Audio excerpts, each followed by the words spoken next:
Hello, everybody, and welcome back to Pokemon Mystery Dungeons & Dragons: The Lanwell Chronicles. I believe in this instance we have only Quill and I believe Doc are the only ones who haven't done the recap yet, so let's see I what... did the recap last time. Oh, I thought that was Crow. Okay, so it's Doc and Ice then? I really No, should... he did it first. I was Oh, the right, first he one to do first. recap. Okay, so it is... I think it's just me. Yeah. Oh, okay, well, then if it's just you, Doc, then, recap us. Alright. So we started off last session with Harold and Renyel talking with Koritha, where we learned that she had regained enough of her memory to assume her original appearance. We learned that she sealed herself in the sword deliberately to make herself available at a later time if she would be needed. We navigated two more plant-based puzzles, ascended the rest of the way up Astrob's tower, and found his bedchamber occupied by a Xurkitree, a Celestiala, and our buddy Fluffwool. We had another circular discussion with Fluffwool that went nowhere as per usual and ended up in combat. During the encounter, Eugene ended up using the Beast Killer sword, and although it proved to be fairly effective, the effects on his mental state were not something he was willing to experience again. Renyel went down at one point. Eugene dropped everything to bring him back up. They had a actually very genuinely touching moment with each other, and this gave Renyel what he needed to evolve into an Espeon, which is what he always wanted to do. We ended up destroying the generator that was sustaining the mystery dungeon, which dispelled the Ultra Beasts, and Fluffwool got out of there as well, deciding that it wasn't worth his time. And we parted ways with Astarob and made plans to proceed onward to Steelport. Very good. Very clear and concise. Give yourself D6 luck points.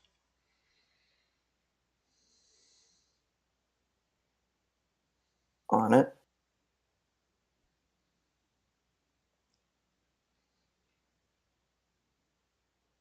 Three. 3.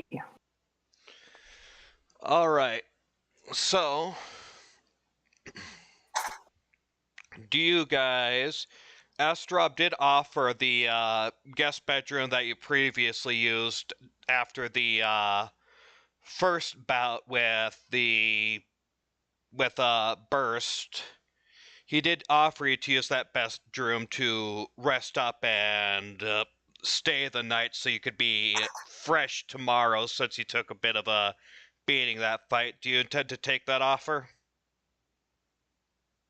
I would. Yeah, Yes. I'm up Yeah. for it. Okay, so you all gather around. This time you don't have to go down several vines to reach the guest bedroom. It's actually just down the stairs and down a few halls. And you're all parked in this guest bedroom atop the clouds.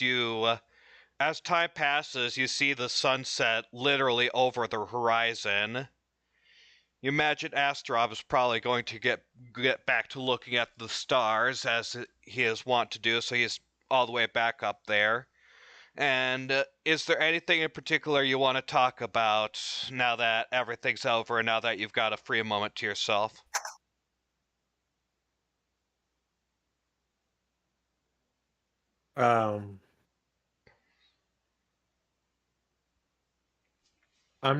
Eugene is probably kind of reflecting on the day, not downtrodden or anything. Just kind of sitting on the bed, just kind of thinking to himself.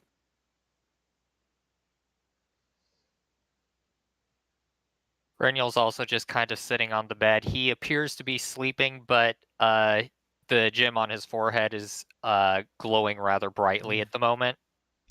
I'm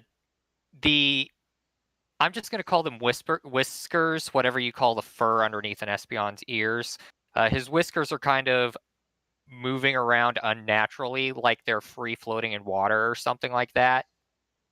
And there's a gentle current going around them, and that's pretty much what he's doing. He's curled up like a cat would be sleeping.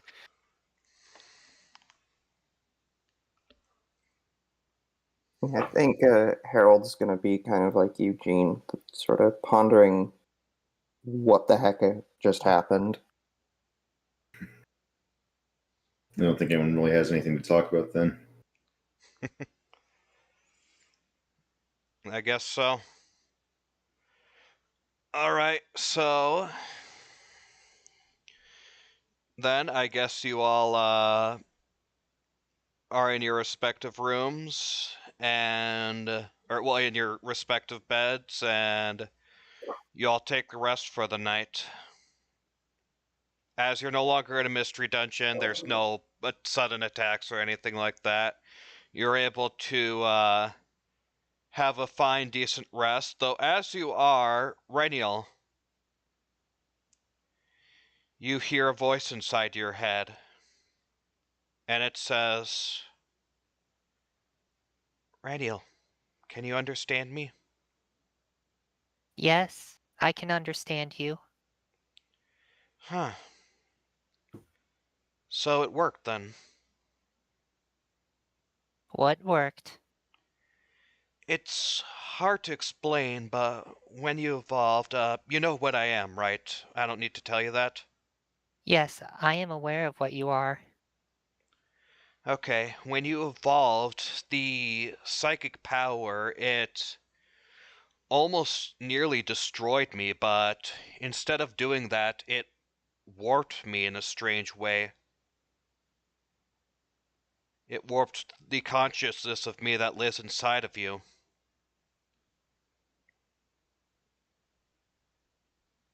So, you could almost say it is more of a symbiotic relationship than a parasitic one now? I believe so, at least for the time being. I'm not sure whether or not I'll eventually take over you, but as of right now, I don't feel the urge to, and I feel more one with you than anything.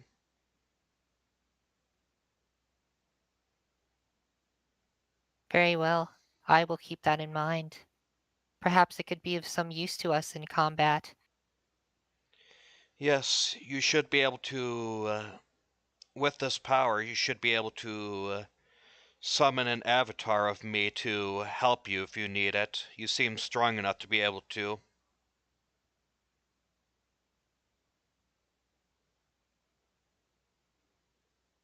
I guess Raniel does the equivalent of a mental nod. All right, and if you have any questions, or if you want me to help communicate with the rest of your group, then I should be able to now. I fully understand your language and can fully speak it. I will let them know. I am sure they will be asking plenty of questions in the coming trials that we go through. I suppose I'll need to be prepared for that then. That would be best. All right. Now then, I'll let you get your rest. The last battle was quite an ordeal. I'm amazed you managed Yes. to do as well against Black as you did. Yes, I am very tired. Okay, take your rest. And he's going to do that. All right.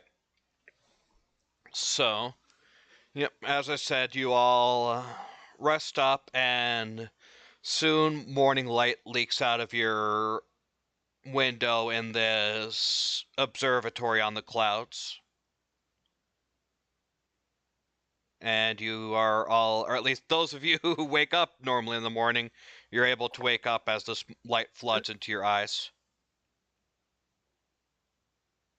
I'm curious, does Eugene get up on time this morning? I will say he does, because it may be weird sleeping up so high in the sky, and maybe it's the altitude or something. Above the clouds, so there's less clouds blocking the sun. Yeah. Reniel is basking in the morning sunlight. Speaking of which, roll to recharge your wand, Reniel. Or no, wait, that's at noon. Yep. Roll it now anyways, because you probably won't end up in like any engagements or anything by noon anyways. All right. The text he gave me doesn't say how many or what to roll. It just says the wand has 9 charges that refresh at noon. Oh, then it refreshes all 9 charges at noon. Oh, cool. Okay, yeah, never mind. Then you All don't right. have to roll. Though Okay. I may nerf that. But for Yeah. now I'll We'll keep see. it as I'll keep it as is.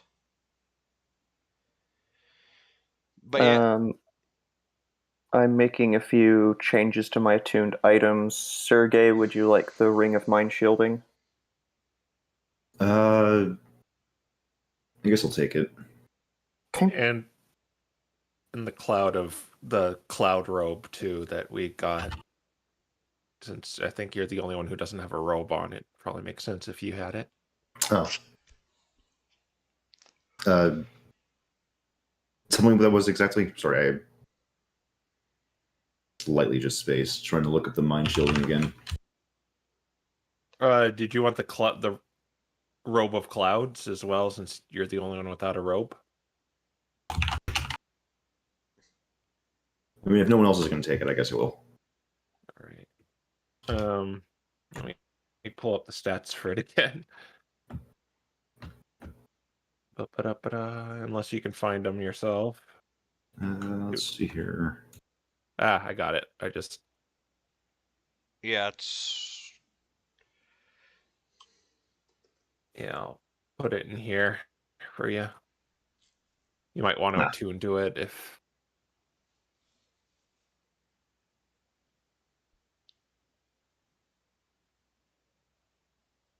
Right.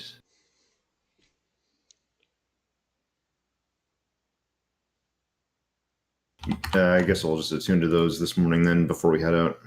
okay. You could do that.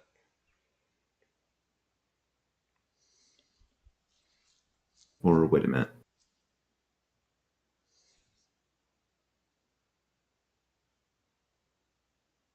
Oh, wait. I think I can only attune to one of those 2 items. Probably the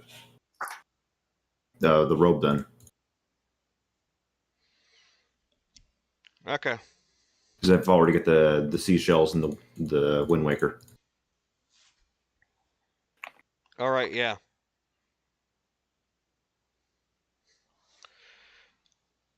Alrighty then. So yeah, Oh, wait a minute. Types of haunting don't require attunement. I can keep the ring. Oh. I'll take that back. okay. So yeah, you're up. It's bright out. It does feel a little cold here up above the clouds, but Radio doesn't seem to care, but it is now morning. Are you just gonna begin making your way back down the clouds than down the mountain? Yeah, Mhm. unless we can ask Astrov if there's an easier way down. Astrov is... the answer is no. Basically, the cloud pathway is the only way up and down. Okay, that's what we'll take then. Okay, so you all begin walking down from the clouds. You get that same strange feeling as you got before. And you eventually reach the peak of this mountain, and since I believe your climbing checks are all really good, I won't have you make any checks to climb down the mountain. Okay. Y'all could just climb as you will it. And let's go back to the world map.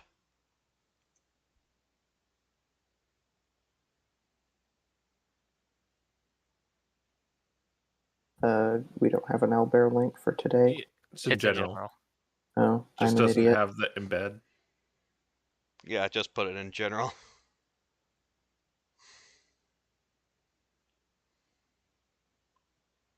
See, I think our next course of action was going to be to head this way to Steelport. Is that correct? So we just going to ignore the guild then? Hmm. Take us a while to get to Steelport. I mean, we could go back to the guild. Renial anyway needs to get his new badge. I only ask because we in Gwaybold we said we were going to be part of the Delvers instead and leaving the guild behind, and does that mean we're going all in for it, or we still going to work there? Because we sort of just left on a job and we won't be coming back if we go to Steelport. Depends on how there- long we push to keep up this charade. There is still the matter of speaking with Raven.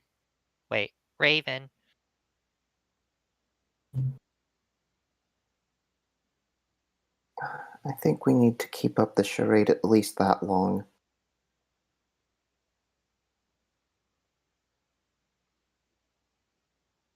All right, in that case, I think we'll head back.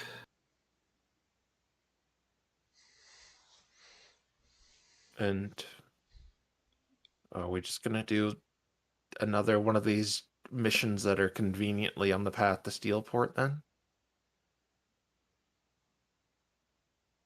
If we are lucky enough for one to exist. Or just in the general direction? Okay, I I'm not think quite that's sure what kind of excuse we could come up with otherwise. all right. I think that's the plan then. We're going back to the guild just to report. Okay, I like this whole we'll just do random missions nearby to give us an excuse thing. Alright, so how do you plan on going back? Which path do you want to take? Let's see here. There were multiple paths. Well, I mean, you could go in. You could go in from Probably up that, that way. or go in that way, but Oh, I was thinking by returning to the guild, I was thinking Gwaybold to just check in with the mission we recently did. I don't think we need to go all the way back to Misty Gales. Ah. Hmm. Yeah, maybe. Yeah, that's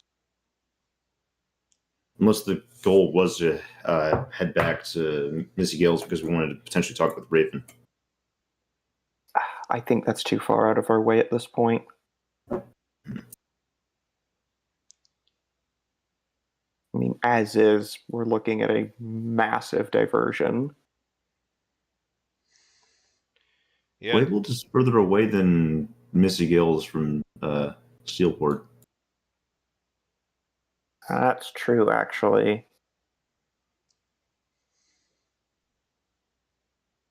Like double the distance if I'm using the measuring tool as best as I can.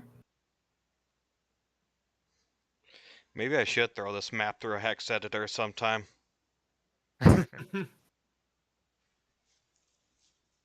all right. What's the plan, guys? Yeah, it's shorter to go to Misty Gales. Mm-hmm. Okay, we probably need to restock anyway. All right. So I think we're just going to go up along the mountain range and then follow the river back to Misty Gales. Yeah. Okay. All right. If you do that, you will be spending about a day in the desert. Yeah, I got the apples for it. Yeah, I'm good. I got the superpowers for it. Congratulations, Mr. I ignore all weather that ever exists. All right. So let's see how your walk is.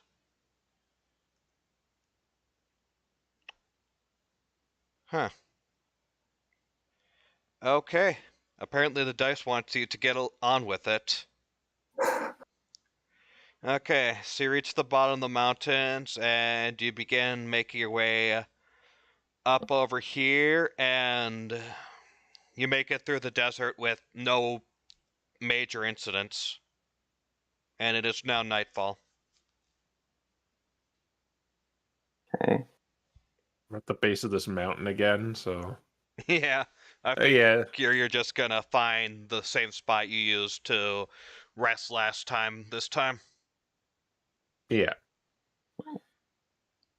All right. I'm gonna set up the tiny hut again, although this time, instead of playing the tune on my triangle, I'm playing it on those fancy pipes we found earlier.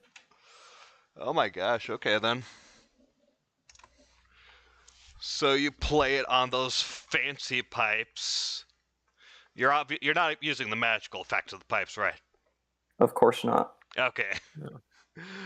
But still you play it on those fancy pipes, so it sounds a little different, but you secure yourself in that nook in the mountain. You have your Lemon's tiny hut up, and you are good for the night.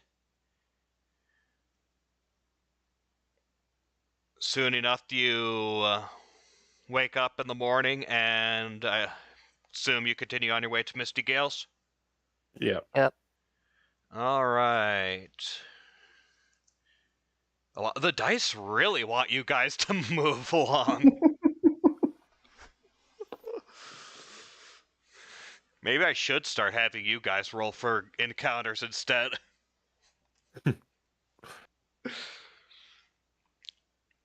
Okay.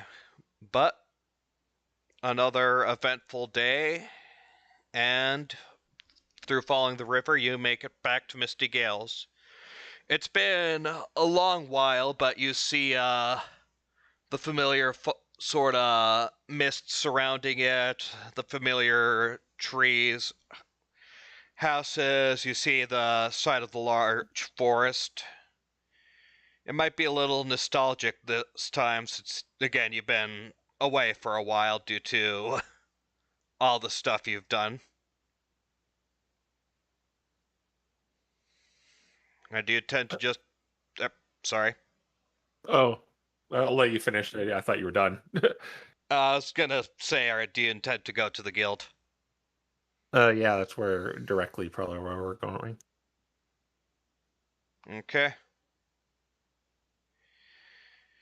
You walk to the guild. And as you walk in, you see Rion there as usual, and she says, "Oh, it's good to see you guys. I was starting to get worried since you guys were gone for so long." Apologies. Yeah, Wait, we got word that your mission was a success, so I didn't think it was too much to be worried about, but still. tough road on the way back. Yeah, I suppose things could happen on the adventure sometimes.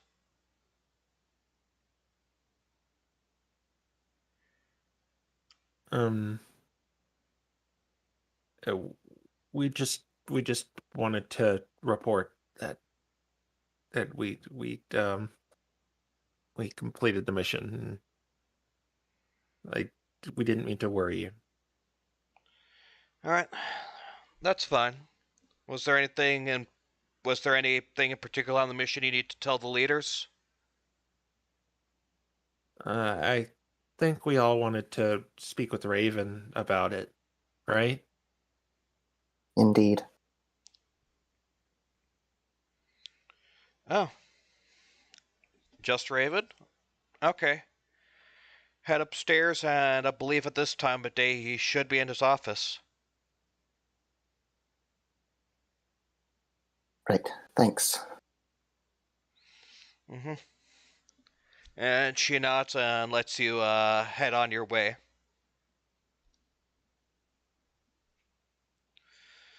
So, Right, I guess we're gonna head up there then. Mm-hmm. alright. So you walk through, as you're walking through, you see the familiar guild members. Edgar seems to be heading down to the training area again. Kaylin, you saw heading to the library. Finlay's sneaking around watching people. You didn't see Aurora or Madeline though. But eventually you reach the 3rd floor and you know that whoa, what was that sound? Mm. I don't know. Okay. Anyways, you know that the room on the left is Raven's room. We're going to knock on the door. Renniel is going to minor illusion a door knocking. Okay, you knock on the door at the same time as Renial Minor Illusions a door knocking. And the door opens up and you see Raven. He looks to you guys and he says, "Oh, hey, you're back. Good to see y'all."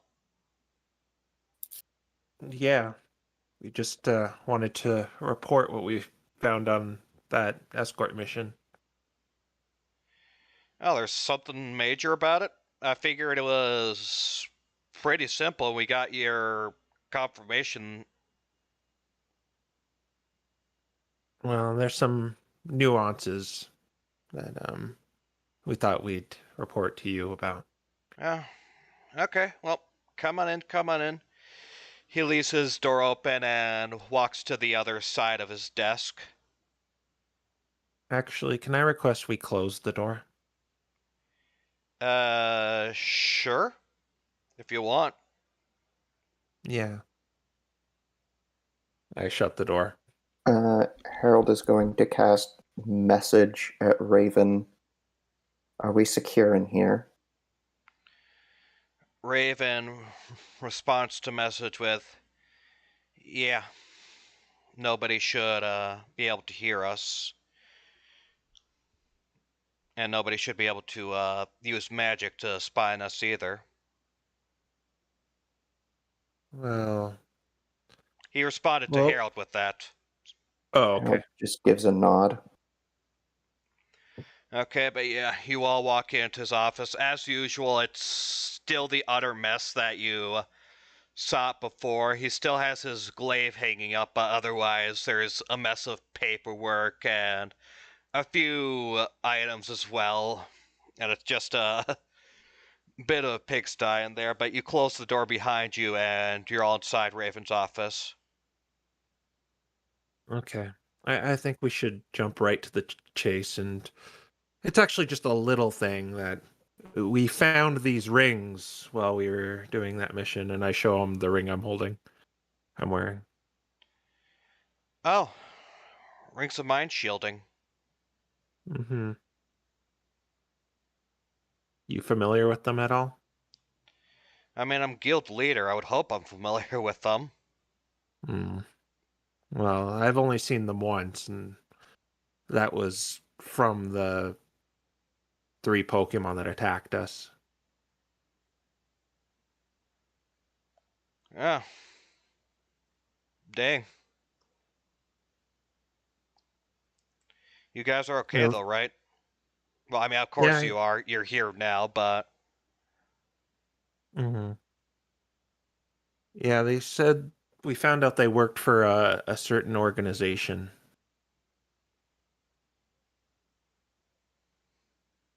not the Purge, not CLS, another one. Were you aware of there was another one of these groups running around?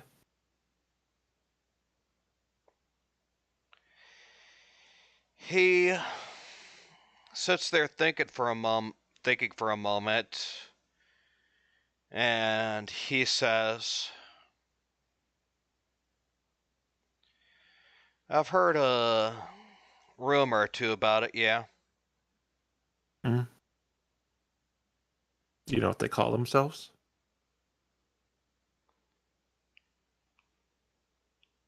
DN or something like that, I believe. Yeah, that's the acronym. We also found out about their leader, and apparently he put himself through some strange experiments to gain power. Is there any shift in his attitude as I'm saying this information to him?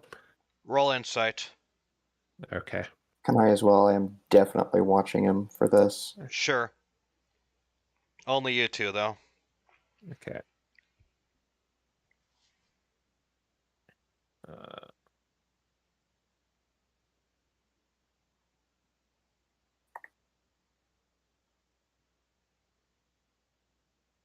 12. Okay. 6. Okay. All right, time for some psionic casting. All right, you know what Renniel's gonna do. Mind reading. Detect thoughts. You try detect thoughts and you get nothing, Ooh, All right. okay. which I'm sure tells you all that you need to know. But as for you two, you look at him, but it seems he's a little too, I mean, he's like, I don't want to say he's too stone-faced, but either he's not really changing or he's just carefree or good enough acting carefree that you don't notice a change in him. Okay. Renniel's going to telepathically communicate to the others. I cannot read his mind. With that information, can I look at... Oh, crap, it'd be invisible.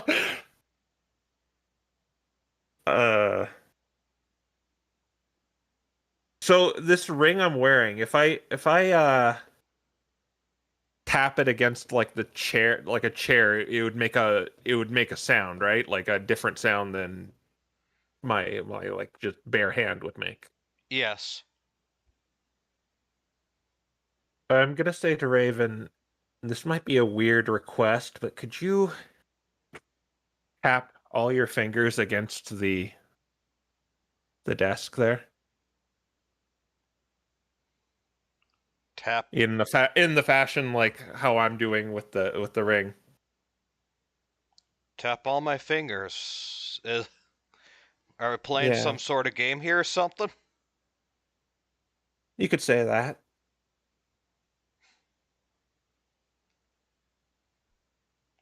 I mean, I could, but weren't you busy talking to me about something? I just want to see something. Okay, I'll straight up ask you: are you wearing one of those rings? Raven is contemplative for a moment, but he eventually answers, "Yeah, but that don't mean nothing. The The one. CLS and the Keep Purge, going. sorry, CLS and Purge also have rings like that, and so do some high-ranking members of the Freelance Guild." Okay. Question: does the rings we got have like any kind of matching insignia on it or anything? They do, yes. Can I see the ring? I believe you can make it visible. It doesn't mean we can read your thoughts.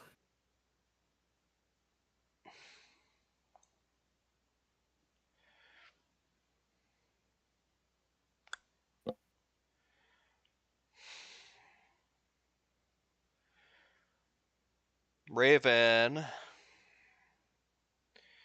He looks at you all for a moment.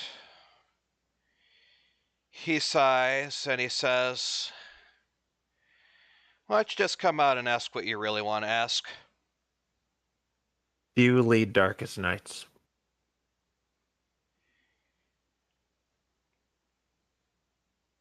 He takes a deep breath and he says, "Honestly, I was hoping you wouldn't find out. But I ain't gonna lie to you. Yes." Harold has a pained expression on his face.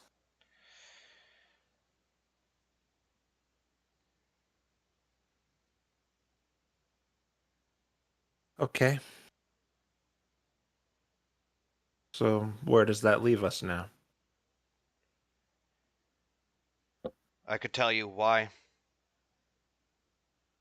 Sure. Well, it's a long freaking story, but basically, I grew up sort of like Sergey. Didn't really have much of a family, but I had a bit of fight in me, and I was a little scrappy. So when I was old enough, I started working as a tournament star in Caldwell's various coliseums. And I'd fight for glory, for money, for what have you. I even went to some of the more darker, more blood sporty coliseums, though that was mostly for the extra money. I can't say I ever liked the fact that I had to fight to the death in those.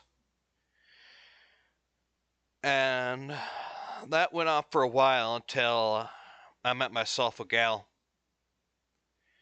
She was Servine, prettiest little gal you'd ever see, and we fell in love.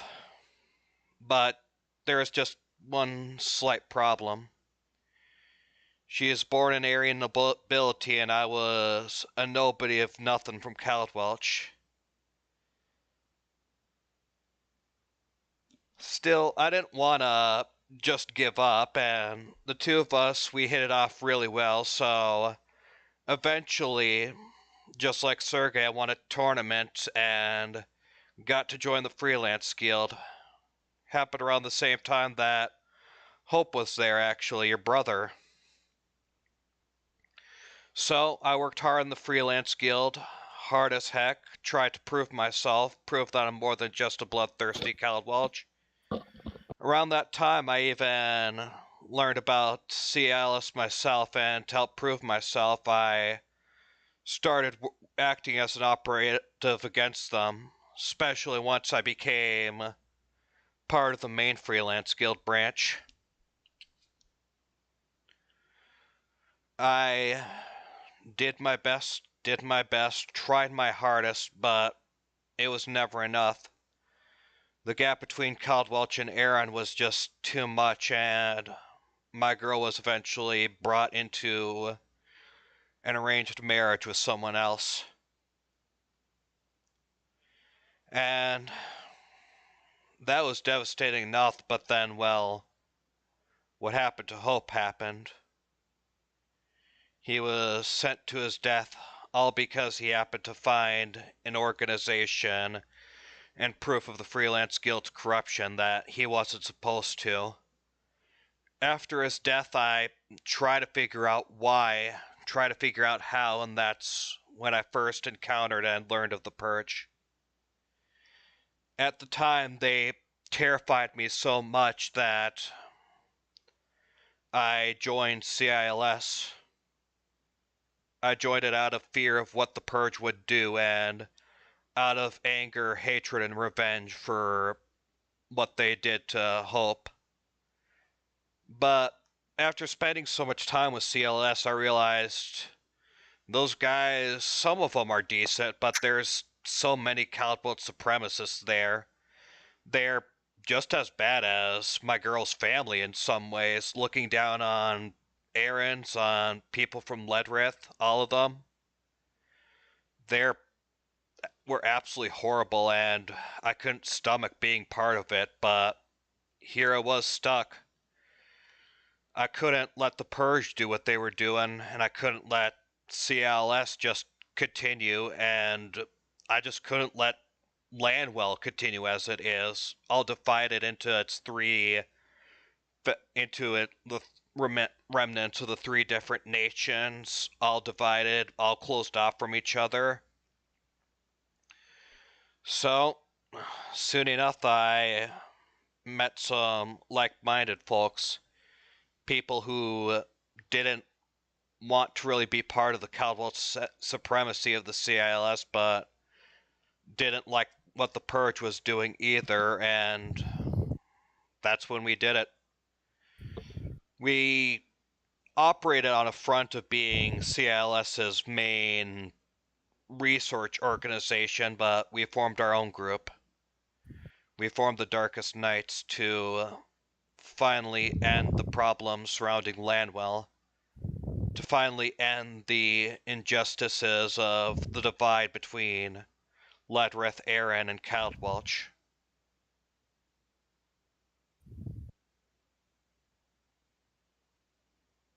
You know,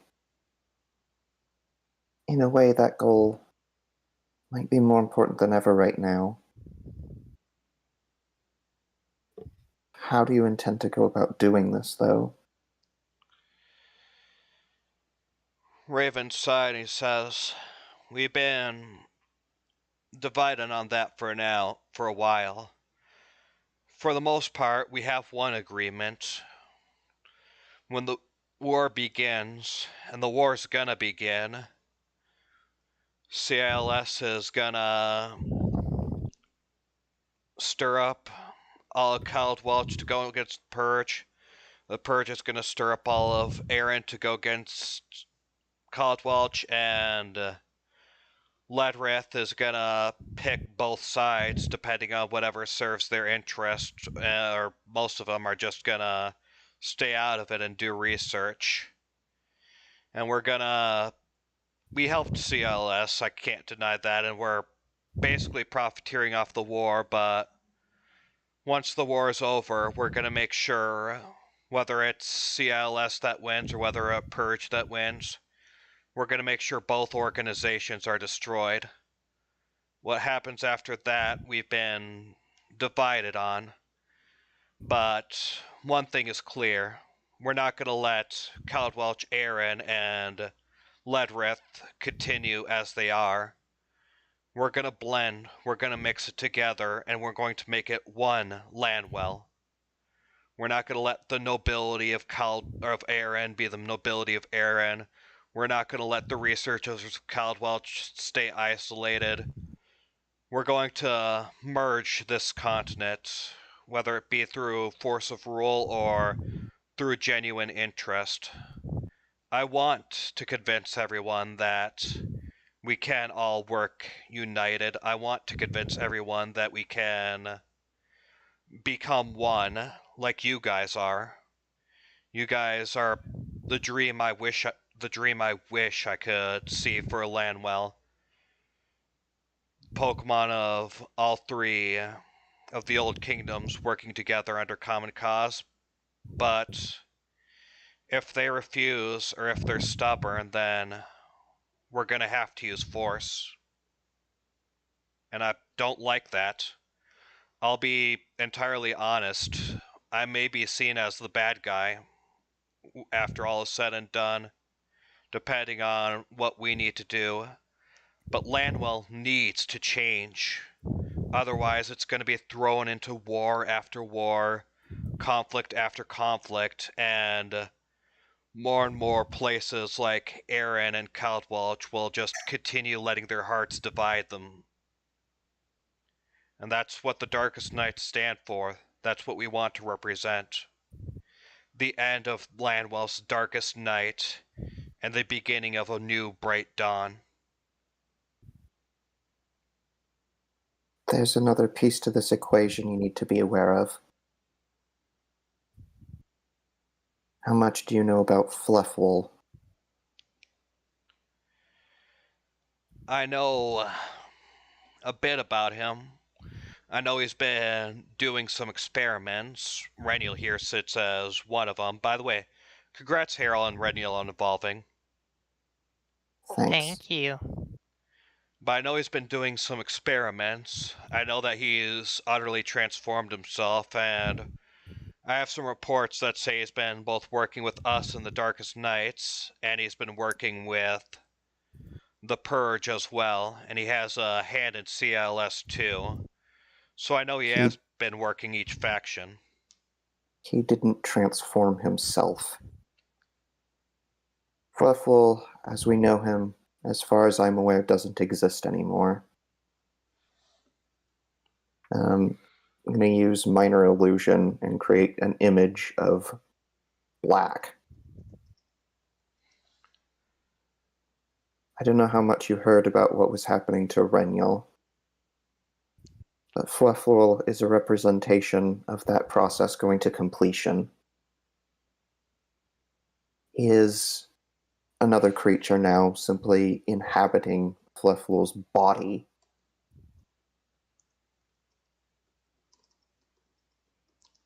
Their objective is to start this war, get as many people dead as possible, summon the Weirden Tree, destroy it, and destabilize this continent and turn it into a giant mystery dungeon.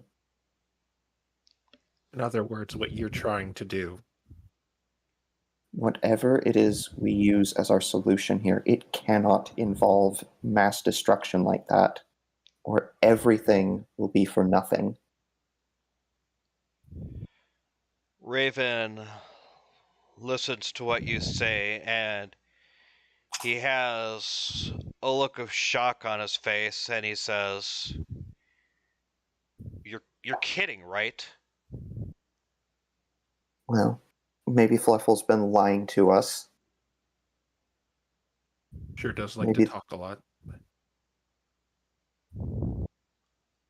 But to the best of my knowledge, this is the situation we face. He's quite fond of his own voice and quite likes explaining his plans about how everything doesn't matter. Well, freaking heck, that's... If you guys are right, then that complicates things like hell. Great. Ugh.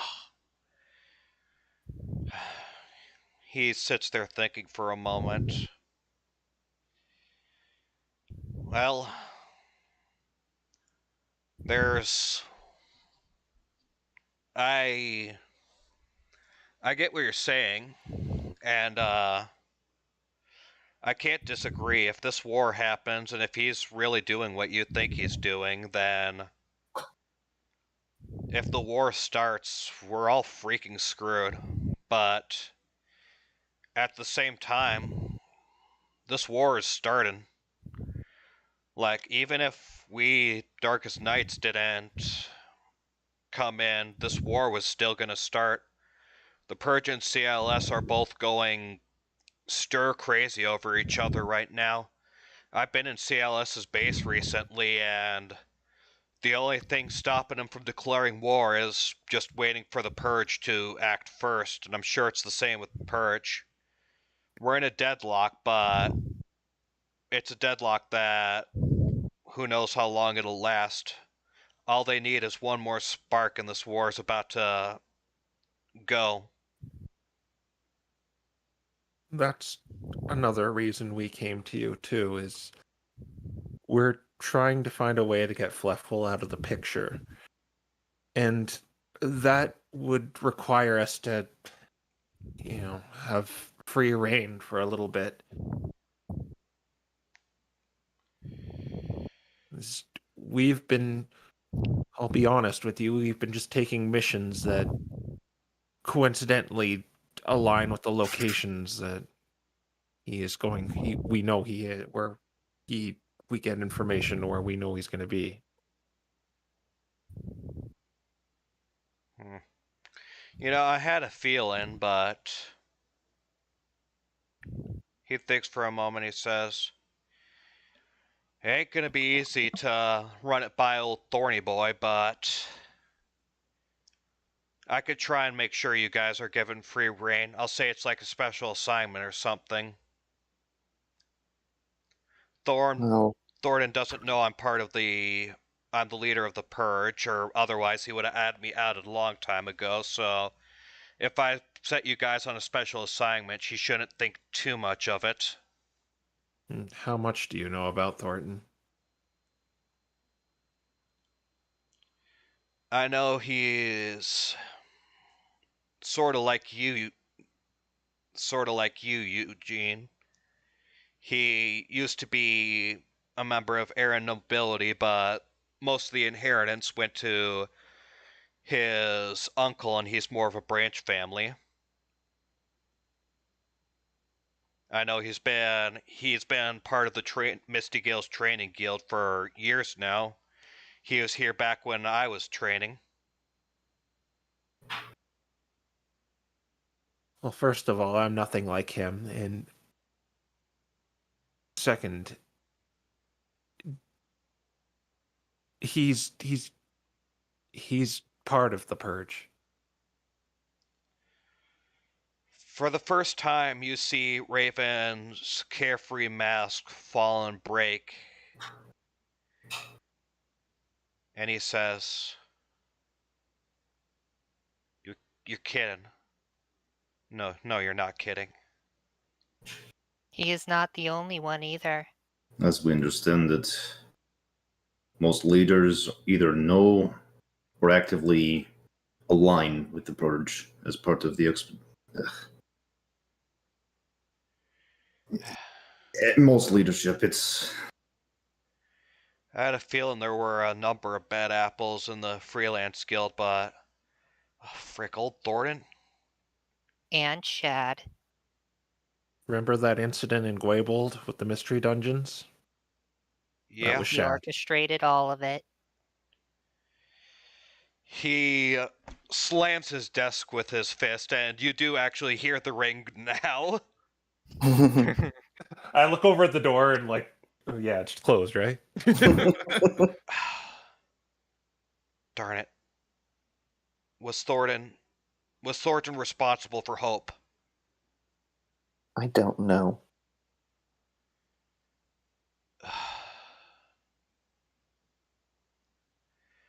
Darn it.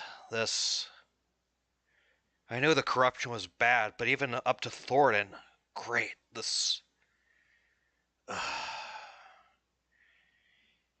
You see that his paws are sort of balled into fists, and he says, "I want to take out Thornton so bad right now, but I can't. I need to keep control of myself." Yeah, I don't think that's a good course of action. And the amount of violence right now would just spark reasons for the Purge to go with CILS and vice versa. Right. Yeah. Okay. Well, for now, I can attempt to get you special permissions to do what you want and go where you want. Actually, we were considering just leaving the guild altogether. Raven looks to you a moment, he sighs and he says, "On one hand, I hate to see you guys leave, but on the other, if the guild is this corrupt from the inside, I can't entirely blame you. What do you plan on doing next?"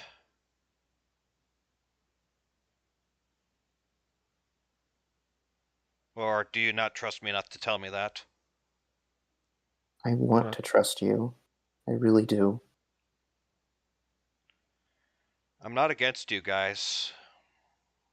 What my men did, I would have berated for them if I knew that they did that. They were just supposed to guard. They weren't supposed to attack or attempt to harm anybody. They're just supposed to ward people off. Well, You were the one who gave me the advice about approaching Kalen to make it so we could even navigate that place to begin with. Yeah, I knew you guys were going there.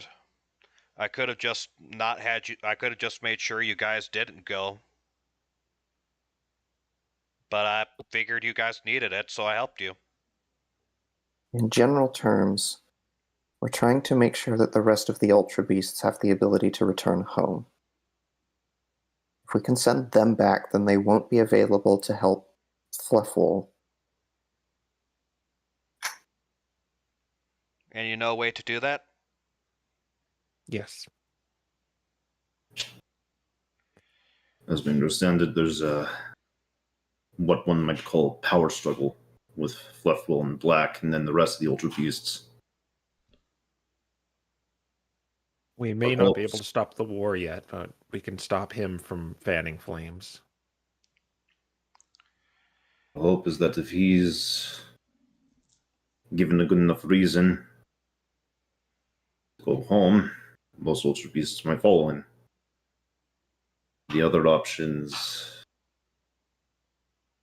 we think most of them might at least find a good way not to follow him out of fear. Or, well, excuse me, what is the term? They're following out of fear. I don't know what that means, but we'll have to deal with Fluffwell, Black, whoever it is at this point. If you could stop them, that'd certainly make things easier. As for whether to stay with the guild or not, well, I can say this. The guild is very influential across all of Lanwell. You're gonna be able to maneuver a lot easier if you could just flash a guild badge and get people to listen to you. That's a good point. And if I put you on special assignments, then I can attempt to let you guys have free reign and move as you please for as long as I can keep convincing them of that. I'd still recommend trying to do a mission or two just to show that you're still helping out. And he does the sort of finger quotes. I think it would be wise to actually stay in the guild. I have to agree. I also agree.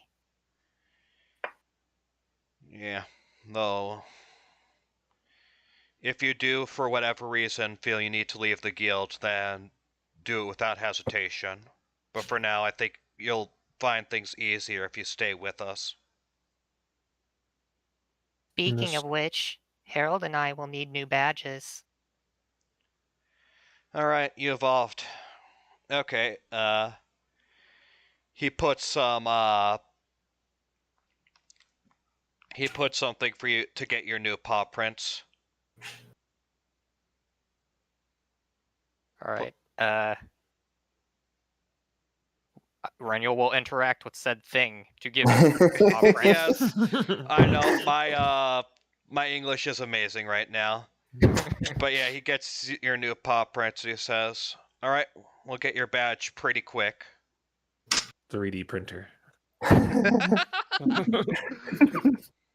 We just needed a mold. Yeah. There is one thing you could possibly help with in our fight against Black or Fluffwell. Do you know of a way to close a portal? Close a portal. There are a few ways, yeah. Because every time we confront him, he escapes through a portal. And I think if we could lock him somewhere, we could get him. Yeah. There's a device, actually. We've been preparing it just in case when the war breaks out. teleportation spells are used. The device will basically lock all teleportation spells and close any portals. I don't know for sure if it'll work with a portal he might use, but it should in all things. We fought him last time and did a considerable amount of damage to him, but he escaped that way, and by now he's probably rested up and doing whatever he's doing again. Alright, I know the specifications, so I'll have Kaylin begin making you one. It'll take... Don't tell her what it's for. I won't. I do like Kaylin, but she's not aware of any part of CILS, the Purge, anything like that. None of the trainees here are, and while it does sorta risk them being, well, not corrupted, but coerced unknowingly to do things with the Purge, I'd still rather they avoid getting involved in all this. Looking back on it, it's quite funny. You always told us that there was a lot more that the trainees shouldn't know, and that it was something we shouldn't be worried about. How little did we know how deep it goes. Don't say I didn't warn you. He takes a breath and he says, feel free to say no, but do you want some extra power as well?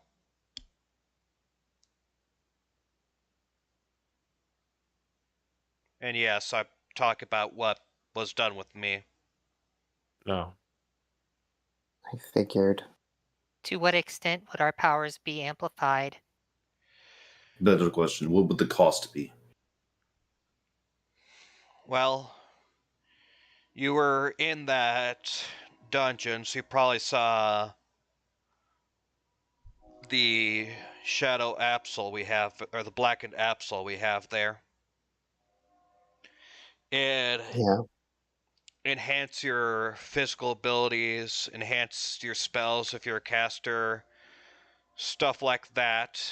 It'd make it so that your attacks are not only nothing can resist them, but they even deal an increased amount of damage. And it'll supercharge you, but I can't deny there is a cost. Like, right now you see me calm, relaxed, and I kind of have to be, but one of the two side effects is that if you could read my emotions, you'd see I'm a lot of my emotions right now are sort of just a mask. I'm actually a lot less emotive than I used to be. And the second is that there's a possibility in the middle of a heated fight to sort of go berserk. Calm Emotions, the spell, it stops that right away, and you can't defend against it either, but that is one of the consequences.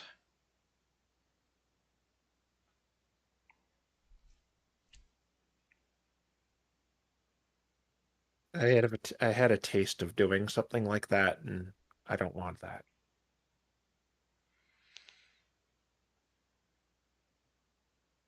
I'm tempted, I'll admit, but Harold looks at his sword.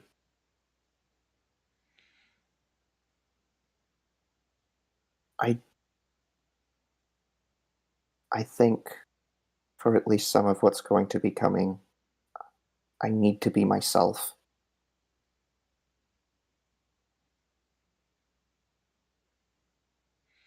And you two? Reniel, Sergey?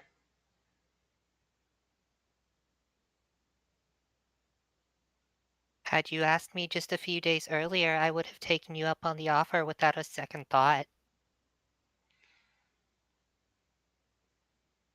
But no. Sergey's actually kind of quiet.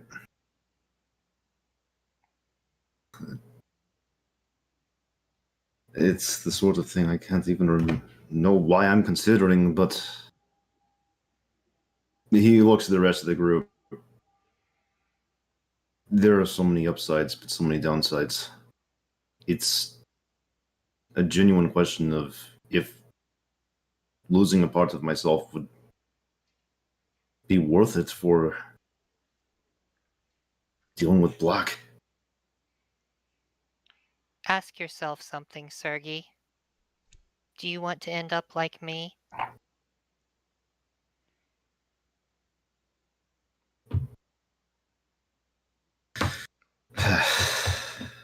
I would always say no to that sort of thing. But the circumstances, that's what's getting me to seriously consider it. At the end of the day, this is your decision. Yeah. I ain't gonna... It's up to you, really. Gotta tell you, it's tempting, and when I used that weapon, I saw it as the only option, and luckily I was able to drop it, and I just never want to touch that thing again. But this sounds like something you can't come back from. Yeah, I won't deny, as far as we know, what happened to me is basically permanent. We don't believe it may take years of research if there even is a possibility of reversing it. Once it's done, you can't go back. And I'm not gonna force my ideals onto you, Sergey. If you want to do it, you can do it, but I like you the way you are.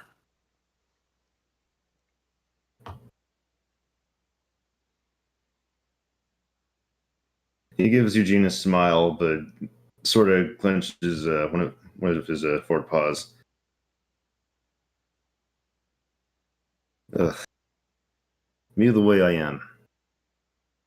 You know, a lot that's changed over the last few months.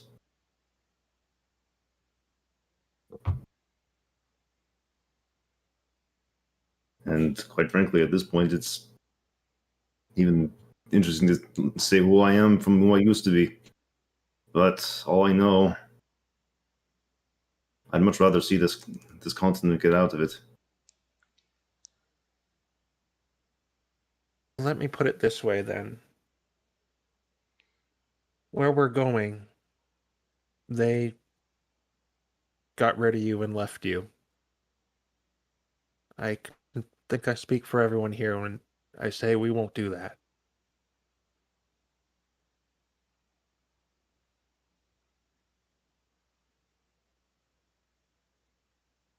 He speaks for me, certainly.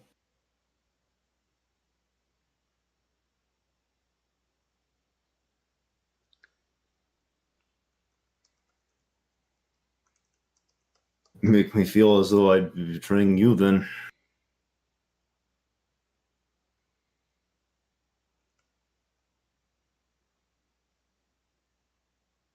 I think I'll give this more thought, if that is a possibility. Yeah, that's fine. He gives a stretch and he says, well, alrighty. I'll make sure you guys are considered a free group for now, so do what you need to do. And I'll try to do my best to make sure that the war stalls for as long as I can. I'll also make sure Kalen gets your anti-teleport device ready. Right. Yeah. Be aware I'm not obviously I'm not the leader of the CILS, and I'm fairly low rank in them still technically, so I don't know if I can stall this war forever, but And I'm certain if Leffel's really, or Black's really creating sparks, then he's probably gonna try and do his own ways of starting the war as well. But I can at least do my part to stall it. Buy you guys some time.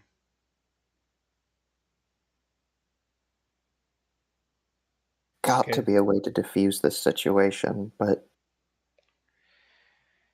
He sighs and he says, I wish there was, but the Purge is dang near convinced that they need to get rid of everyone's powers if they want to stop this war, and CLS, they want to continue their conquest and fully take over Lanwell like they believe is their birthright. If we wanted to stop this at the source, we would have had to have been years earlier.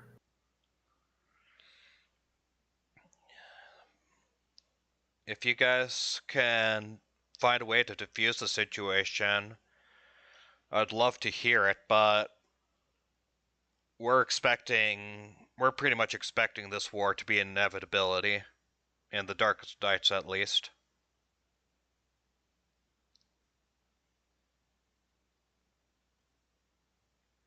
Still, for now, are you by chance familiar with a dungeon called the Pathway to the Old World? oh, yeah, that old place. I'm not familiar with what's inside it, but I've seen that white rock once or twice on my travels.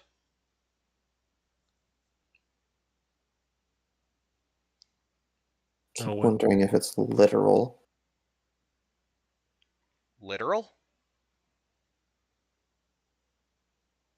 Did you go inside of it? No, like I said, I just saw it and I got what was on there translated, but never actually went inside it.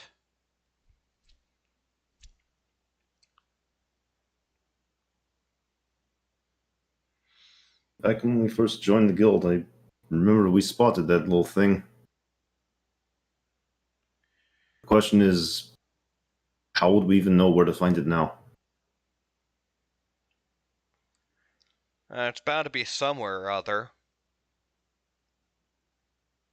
But if you're thinking of it, even if it is literal and even if it could help you go back in time, are you sure you want to mess with something like that? Go back in time? If that's what you were thinking. It's all. This is all hypothetical. There's no point contemplating it right now. Yeah, that's fair enough.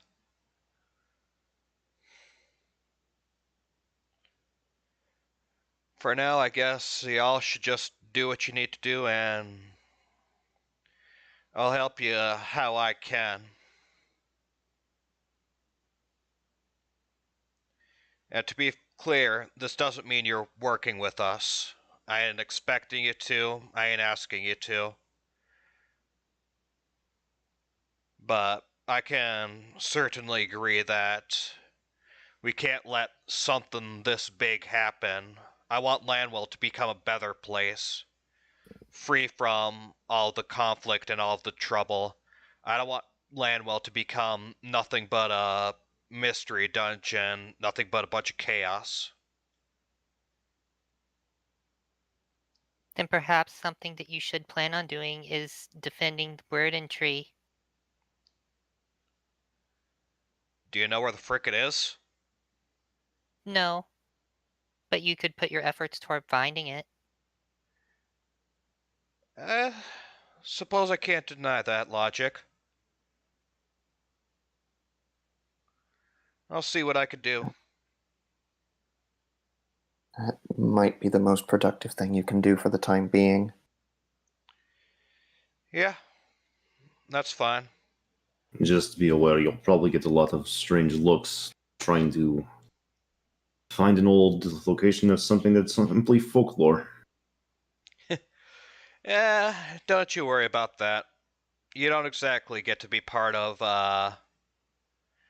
group like the Darkest Knights without their leader, even without knowing your ways of getting information without getting too much looks.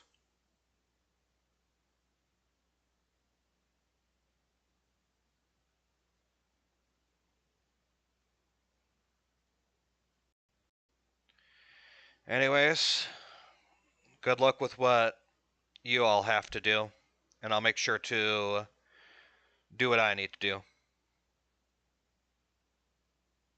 Right. And he nods and he unlocks the door to let you all out. Before he does, I still haven't given up on the possibility that Hope might be out there somewhere. He stands there as he was about to reach for the door, and he says, I wish I could believe that myself. It'd be nice to see my old buddy again. Maybe I'll find him.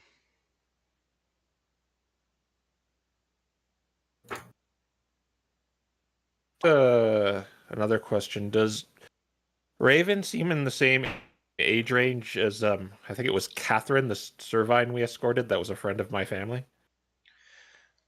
He seems a little older than her. Okay.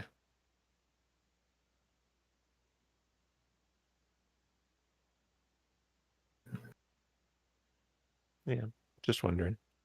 Mm-hmm. Yeah, I figured you'd make that connection. But yeah, he locks the door and he lets you out.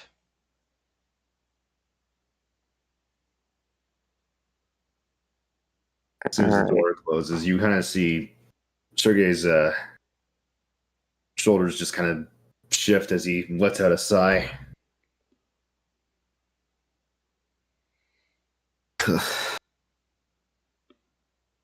There's a lot to talk about, isn't there? I figure we just do what we know we can do. I figure we just talk in circles if we just talk about hypotheticals, as Harold pointed out.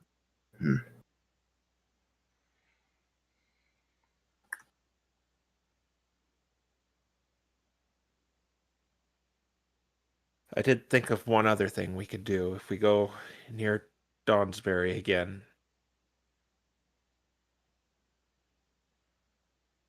To my chagrin, I probably want to talk to Cyrus again.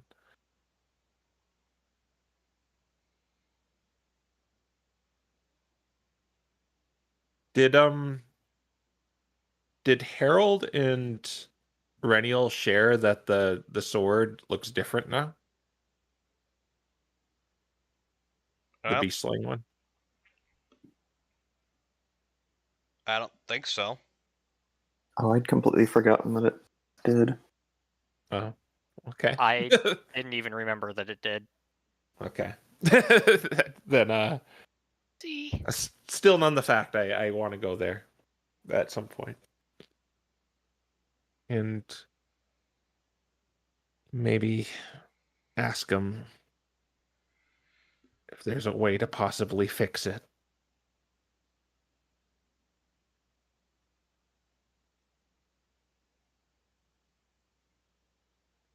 But going to Steelport first. Agreed. All right.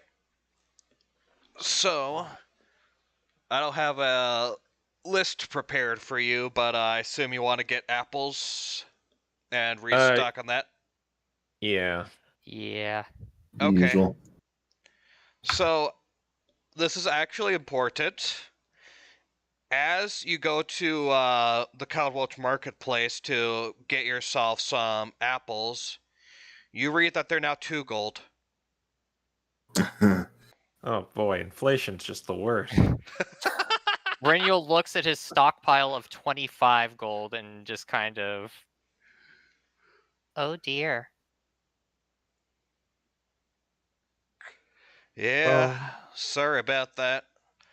Apparently, according to our sellers, bandits and attacks at Aaron have gotten so bad that they're having difficulty getting food supply over to us, and if Aaron can't get us their food, then our supply's drying up, and we have to increase the prices.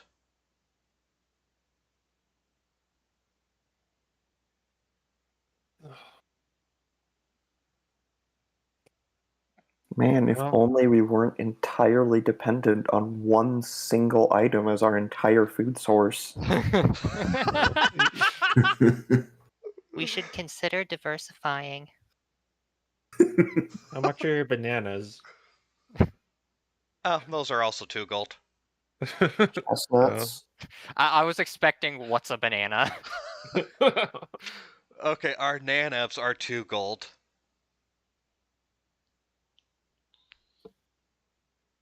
Dried crickets. What's a cricket? Yeah. Oh, I know about cricketoons, but Yeah, do you want... Reniel puts 4 gold on the table and snatches 2 apples. yeah, I'm gonna put 8 on the table and get 4. I guess I'm putting down 20 to get 10 more because I'm actually running low. Oh boy, that hurts to say that. It does. I've only got 10 apples. I only have 10. I still have 21. Gee, Well, the look guy at you. Yeah, the guy who didn't need to use extra apples in the desert has a bunch of apples. Who would have guessed? Back up to 20, but ouch. We're gonna be going overseas. Do you think there's anything you could provide us that would be good for something like that? It might be pirates. Well, I mean, the best thing you could get going overseas is like a ship. Oh well, And, well, I can't exactly provide you a ship myself. I mean more so in terms of combat.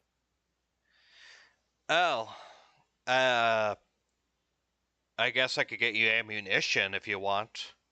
They're probably best to get ammunition more towards whatever port town you're getting, because they probably have better prices on that.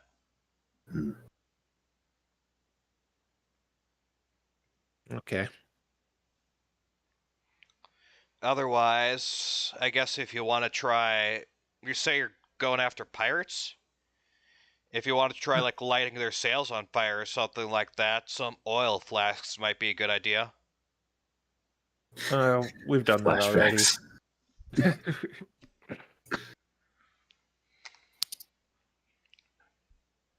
Well, yeah, if you don't have anything that would be specific on seafaring combat, then I won't pry. Well, I do have one possible thing. Would a ring of water walking strike your fancy? It's not exactly related, but it's close. Well, actually, that's really useful because someone could fall off. Yeah, exactly. How much is that? That'll cost you 120 gold. Huh. I'll take it. All right, sure. You hand him the money and he hands you the ring, and now you've got 2 rings. You're starting to turn into an Oracle of Ages, Oracle of Seasons link. The Mandarin. Yeah, I'll go ahead and give it to Eugene. Oh, thanks. I was gonna buy it, but well, I do have this rug to sell. My hatred is growing. You know, I am totally gonna make one of those rugs a trap someday. Yeah. Okay, We- good. This is removing the rug from our inventory. You should be glad about this. That is fair. Okay, you will get 100 gold for that rug. Oh my gosh. I'm kidding. Where did you get that rug again? Where did I get it? I think I got it in the experiment dungeon place. Right. Yeah. Yeah. Okay, so that rug is probably a little ragged. 10 gold. All right. I'll hand it off to Harold just to give him something. And here's a Sandy Cabbage's interest. Why do you have sandy cabbages?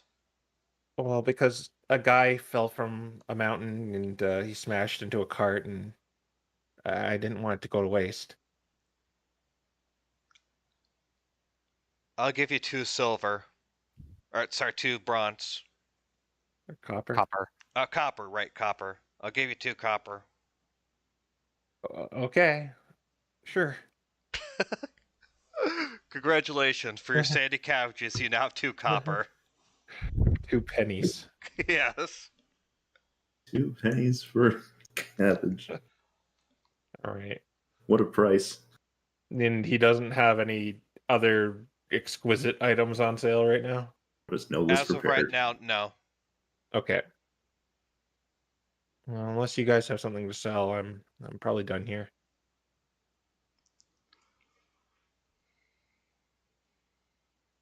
Yeah, I think so.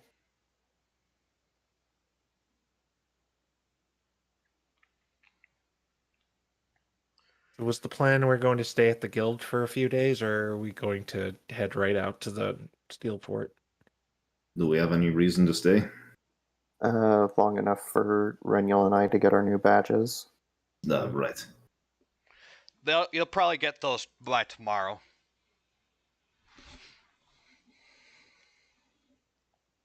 So you won't Yeah, need we to can- stay a few days. You'll just need to stay until tomorrow if you want the new badges. It actually works out because I was looking for some other stuff. Mhm.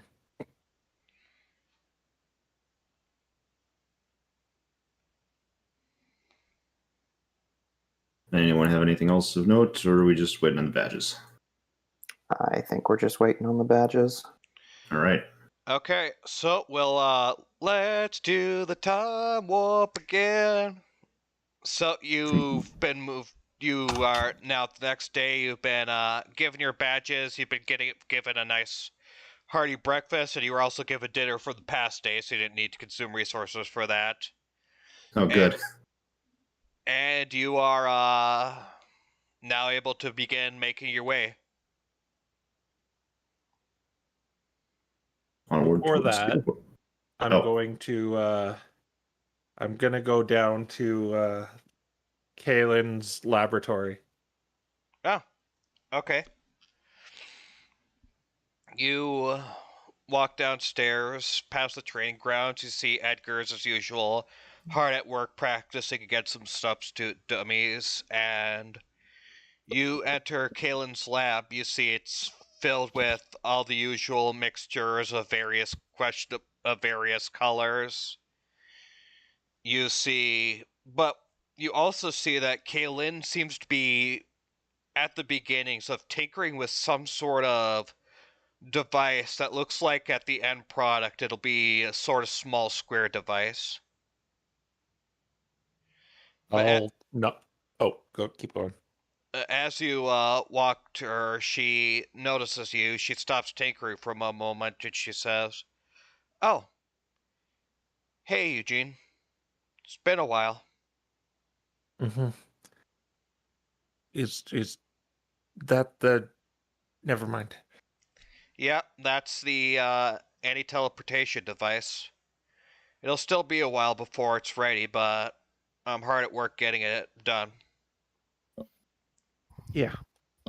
Well, I'm gonna keep this short because I gotta go, and my My team's waiting for me, and just I wanted to say two things.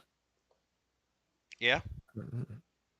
I'm sorry for my attitude around you, and I'd like a rematch when I get back.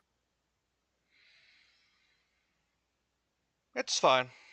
And sure, you're on. I'll be. We'll see how much you've learned. Honestly, I can't wait.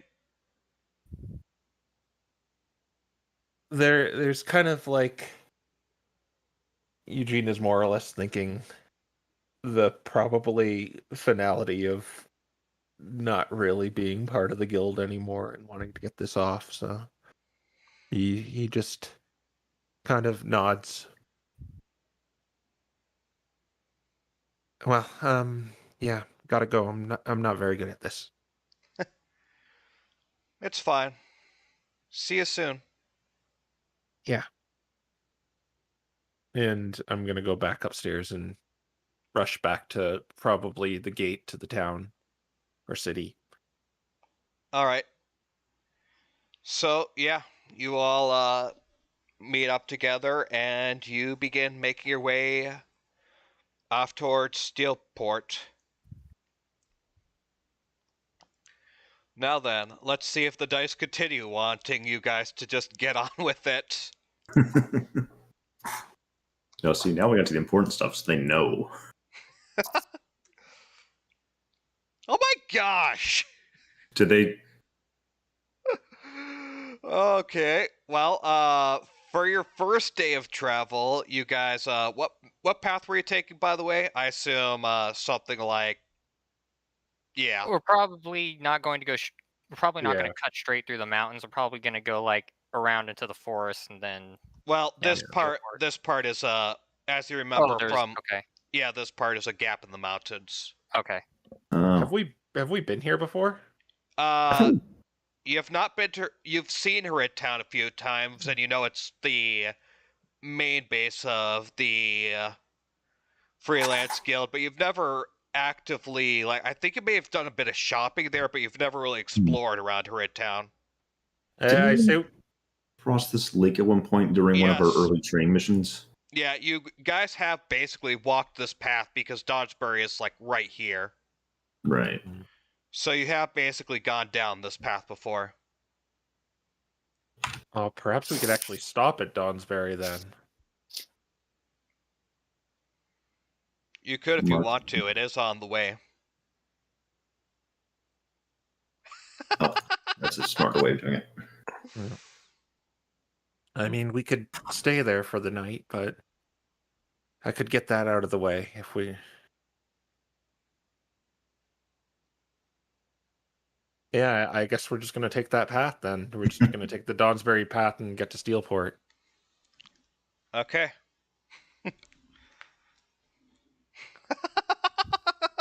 Don't mind me.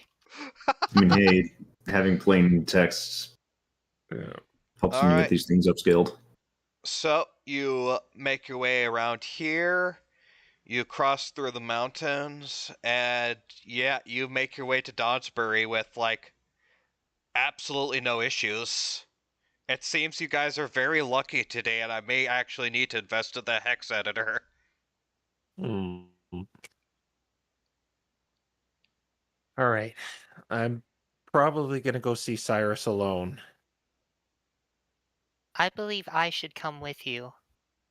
I just worry if he actually holds the rapier. I suppose that is a fair concern, but do recall that his ancestor and mine worked closely together. Yeah. Just well, I guess you can come. It's just if he makes any sudden movements to grab it, just be ready. I will.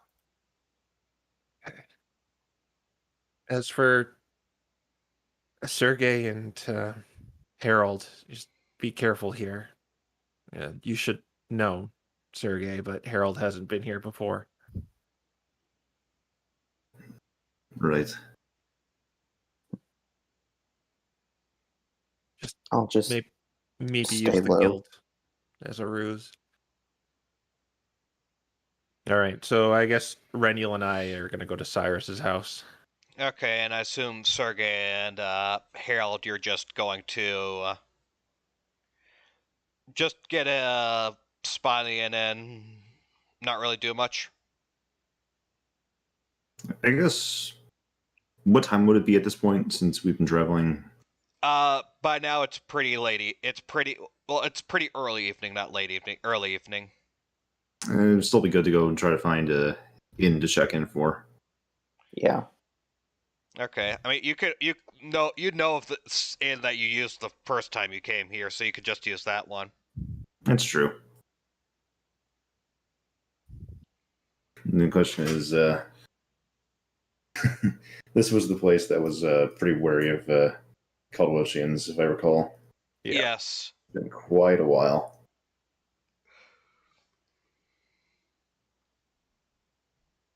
Well, assuming they'll just let us get a room, then They let you get a room last time. all right.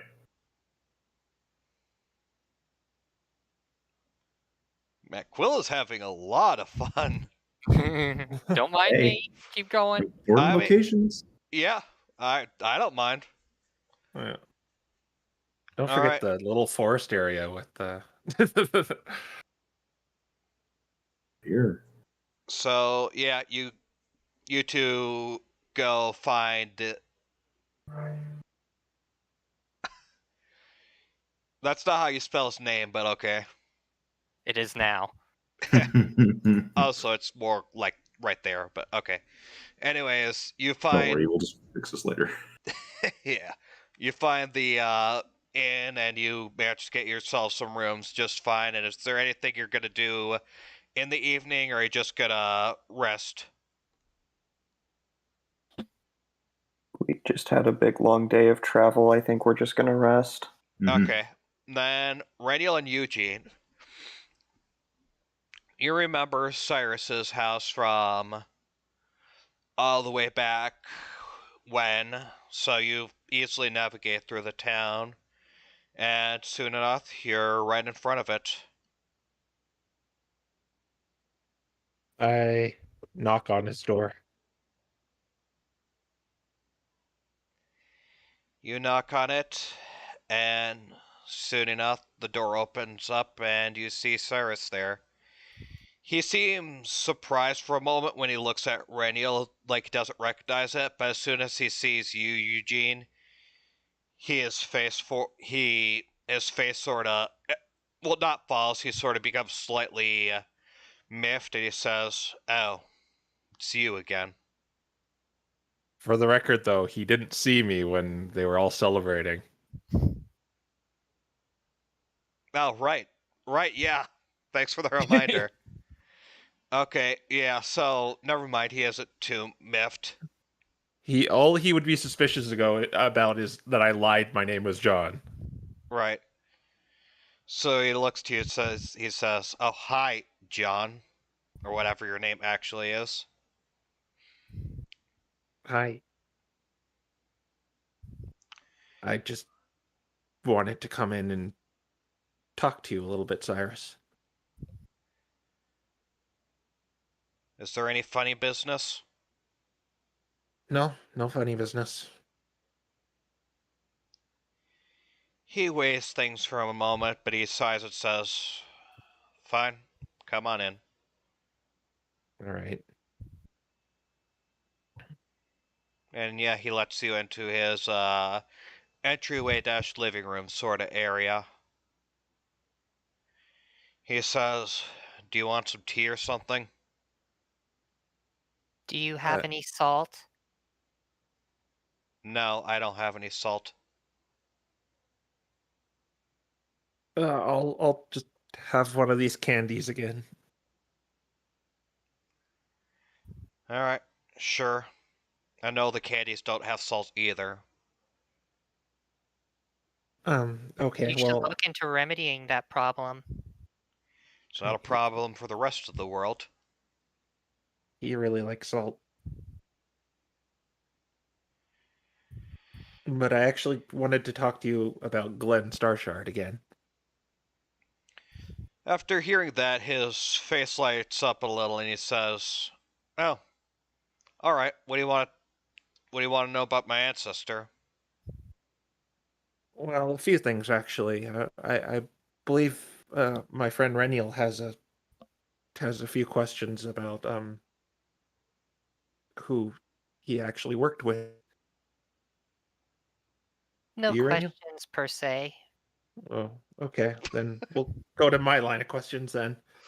Um, so, do you know if your ancestor was known for a particular kind of sword? Well, rapier. Oh, yeah.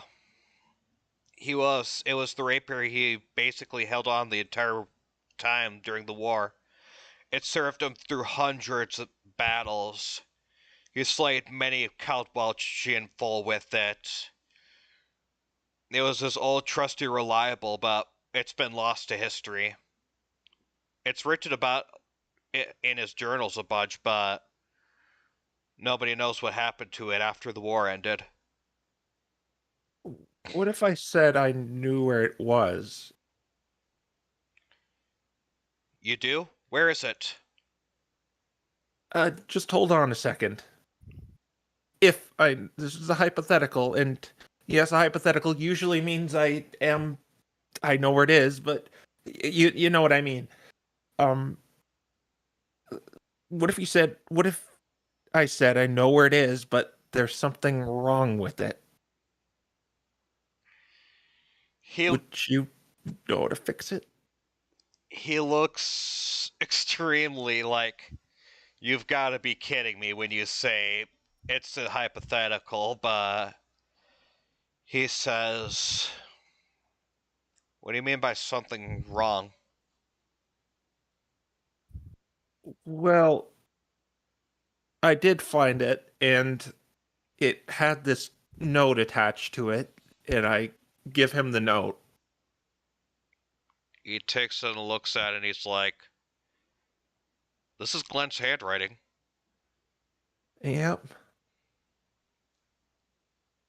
And let's just say when grabbing that sword throws the user into a murderous rage to kill a particular subset of species, do you know if there'd be any way to maybe get rid of that flaw?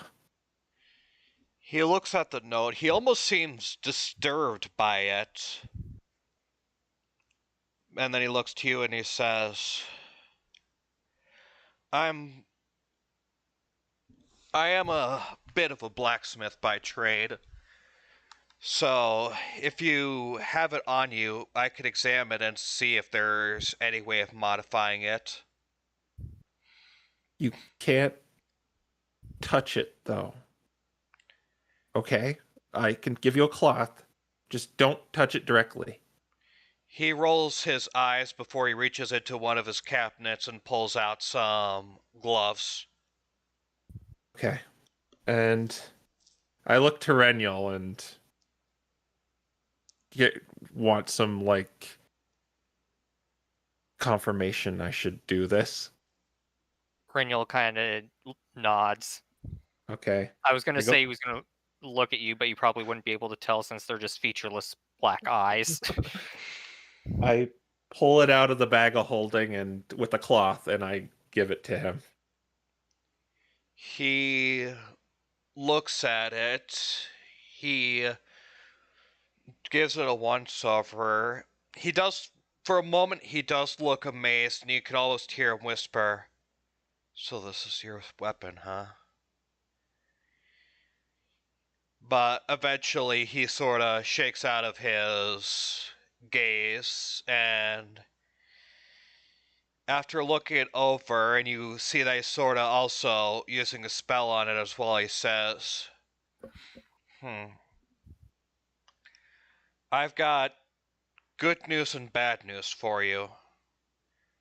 The good news is I can possibly make it so that its effect on your personality isn't as extreme or is even there at all. when you hold it. But the bad news is that part of what makes this weapon so effective in slaying whatever it is that it does slay is that enmity. It sharpens the mind and body and makes you extremely adept at fighting those creatures. I think if I modify it, it won't purge the effect entirely, but it'll be much weaker than it currently is.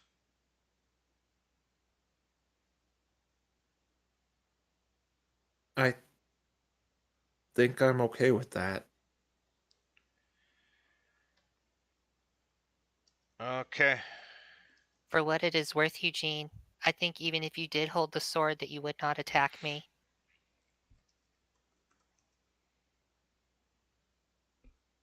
I disagree.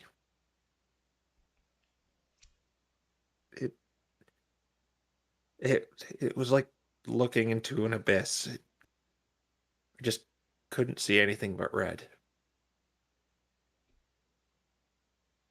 I didn't just want to kill him. I wanted to look. I just want that part of it gone. Very well. All right. But know that I do trust you, even if you were to use it. All right. Normally, I'd ask for this heirloom back, but you found it, so suppose I can accept that it belongs to you. I'll give it to you once I'm done with it. I'll accept that as a compromise. Okay. It'll take me about a week before I'm finished with it, but I can promise that I'll manage to do what I can to lessen the effects on your personality when holding Alright. it. So come back in a week and I'll be sure to give it to you. Promise to be careful with it. You obviously seen what it can do, and I think that's the last thing you want. You are asking me to be careful with one of my ancestors' heirlooms. He asked with a sort of haughty expression. I mean, just don't touch it. Well, don't, attune to it.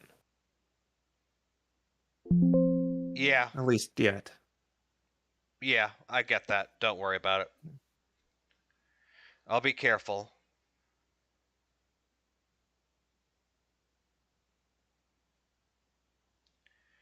Now then, is that all you have with me, John? It's Eugene. Eugene? What's their names? Those two Typhlosion and, Snowsea. You're their kid? Yeah. From House Balthazar. What the heck is Balthazar doing over here? Oh, well, they well, they sort of sent me to the guild. Ow. Well, geez, you should have told me earlier. If I knew it was helping Caldwell's nobility, or sorry, if I knew it was helping Aaron nobility, would have been much more amicable with you guys. Mm. I think you should have been no matter what. Yeah, whatever. Anyways, like I said, I'll make sure my ancestor's heirloom is fixed by the end of the week, so be sure to come back for it. Yeah. All right. Just wanted to say, Cyrus, too, it's been decades. How long has it been since the war? Like, it's about a century? Yeah, it's over a century. Yeah. Been at least century since that war, I think. Don't necessarily need to look at things in black and white. You say that, but haven't you heard the rumors? Caldwell is looking to... I hear Caldwell is thinking of looking to start another one soon. Hmm. If you look... If you're passing through air territory, you'll find a lot of fortifications are being made along hills and stuff just in case. It is not just called Welch. Arian is planning on doing the same. If we do anything, we're defending ourselves. I am glad to hear it.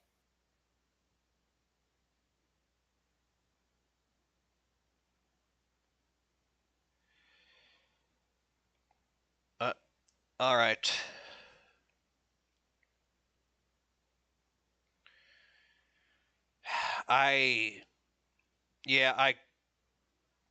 There is a part of me that gets that not all Caldwelchians are dirt and scum and stuff. But again, like, they're off looking to start another war again, so they ain't exactly make it easy to think differently. It is not the common Caldwelchian that wants to enter into a war. Nobody wants that, really. Well, let's Certainly just not. say we're taking care of the one who does want to do that.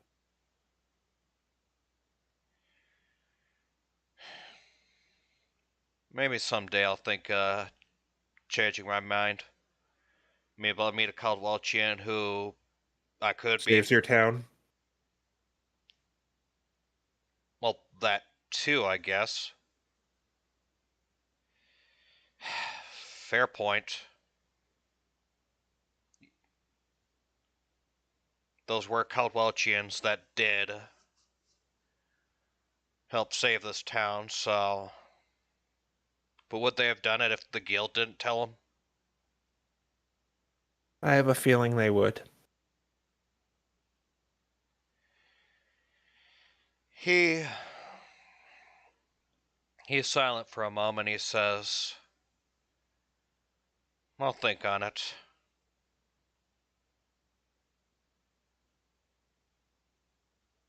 Yeah, do that.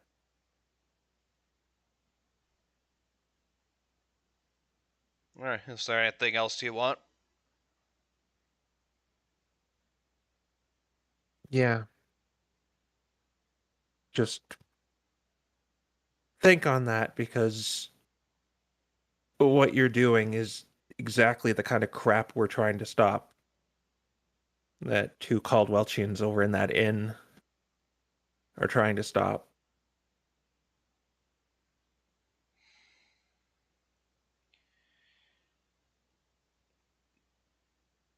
They ain't exactly an easy path, but... Alright. Yeah. Like I said, I'll think on it. I'll do what I can, I guess. Ain't exactly... Prejudices ain't exactly something that goes away at just a snap of a finger, you know? But Yeah. maybe I'll try and take the first step. I hope you do, Cyrus.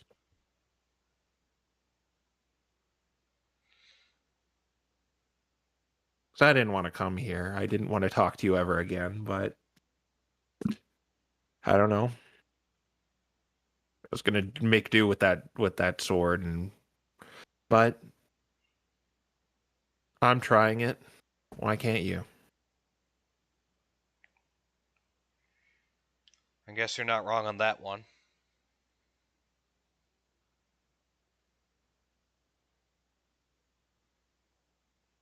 But you're right. We should probably go now. Yeah, I need to get to work, and I'd prefer not having you chatting in my ear while I get started. All right then. Bye, Cyrus. See ya. And then we leave. Well, And Renewal's gonna say, He was much more amicable than I anticipated he would be. you're kind of right.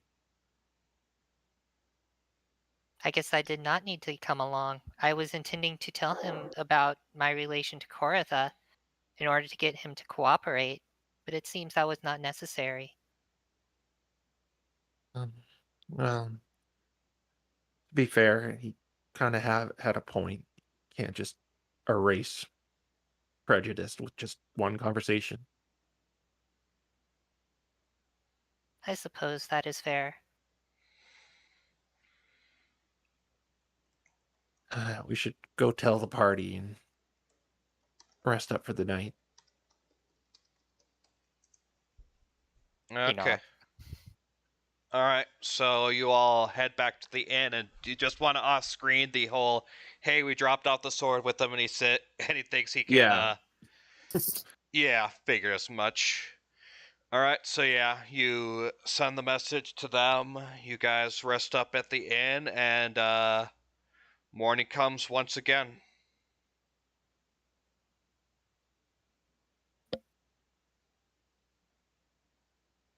I think we're just gonna head off to Steelport. All right, you do that. are apples still more expensive here since we're on Aaron territory? You know, funny you mentioned that actually. And I was Uh-oh. thinking the moment you guys bought apples up there, I was thinking, oh boy, this is going to be hilarious when I tell them. Now that you're in Aaron, you notice apples are back to their usual 1 gold per. Oh, I guess we didn't know we were stopping in a town before we left. Yeah, Renyl's gonna buy 4 more. Do you think we could make a profit if we just like bought a bunch of apples here and then sold them? Probably. Oh no, it's Certainly a viable strategy. that. Oh no, it's that one thing from Paper Mario. Could sell them for like 15 silver back in Misty Gales. Undercut all the shops. Yeah. We're not trying to play economics here. We're trying to fight fire ants. Please don't play economics. My brain cannot handle it. It's time for math. No, No math. You leaving and no I math, rolling only for pirates. counter. All right.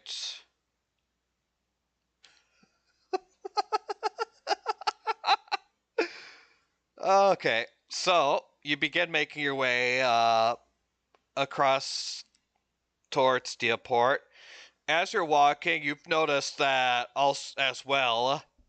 Now that you're more Aaron soil, despite the fact that it is sort of winterish in some southern areas, you see that there is a lot of farmland and a lot of crops being produced down here.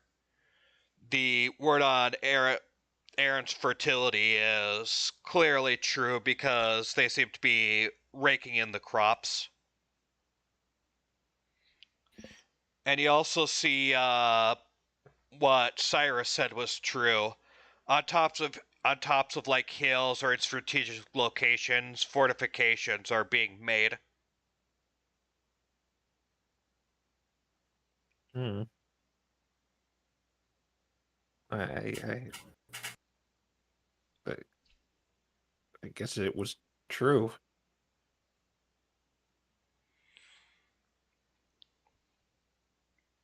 Yeah. If we bought a lot of apples back in Donsbury and sold them and Okay, moving on from that then. You guys are getting decently close to Steelport. It's starting to get about early afternoon, but as you're getting close, you hear a cry of "Somebody help!" coming from the north. Great. Renyl doesn't seem to pay any attention to it whatsoever. All right, not north, coming north or southeast from here. can we see the source? Give me a perception check. Okay. But +9. Now, there has been red trolls today. That could potentially change. Is this everyone or just Eugene? Oh, Well, it doesn't 20. matter. Okay, Eugene, what you see is that you see a bit of a distance away. You see what looks like a caravan being attacked by a bunch of bandits. The caravan driver seems to be a Raichu, and they're too rapidash, though both of them have been KO'd. And he seems to be beset by a Hitmontop and an Armaldo. There seems to be Cranidos atop of a hill that's busy shooting arrows. And you also see, with that roll, you also see in the distance that there's a mine in there as well, who seems to be casting spells over and there.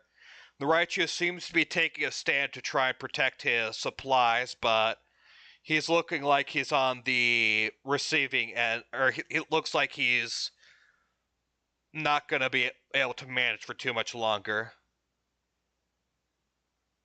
Well, I One suppose moment, it'll be looking good practice. something up. Keep going. I suppose it'll be good practice as I begin going over there. Reniel starts following Eugene. Alright, if you're going after those bandits, then roll me initiative. Okay. Can I do something real quick as we're getting close before initiative is rolled? If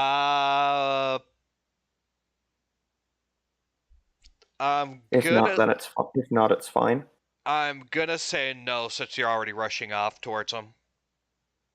All right.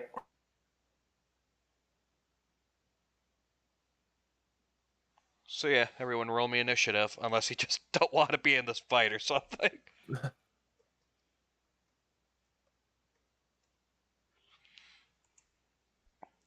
Alright, yeah, it cares specifically about being an exclamation, not a slash. There we go. Yeah, we have 2 dice spots now, so let's see, you got here, you got up here,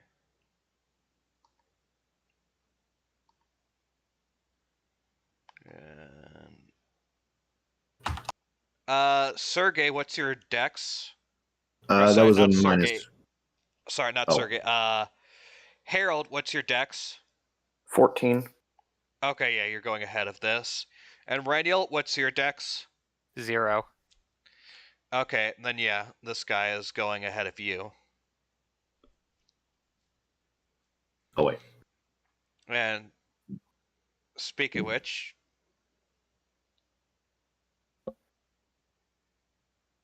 Cyndaquil got deleted and a new Cyndaquil came in.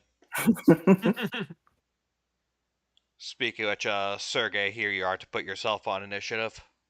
Thank you. I was trying to copy paste, it wasn't working. Yeah, you have to use that select tool and it can be kind of finicky. Oh, you have to stay in the select tool to paste. That's why. Yeah.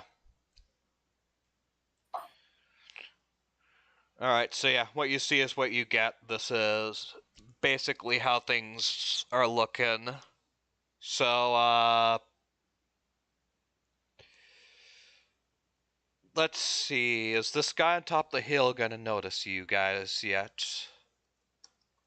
Probably not. He's probably too focused. Yeah, he's too focused on what he's doing.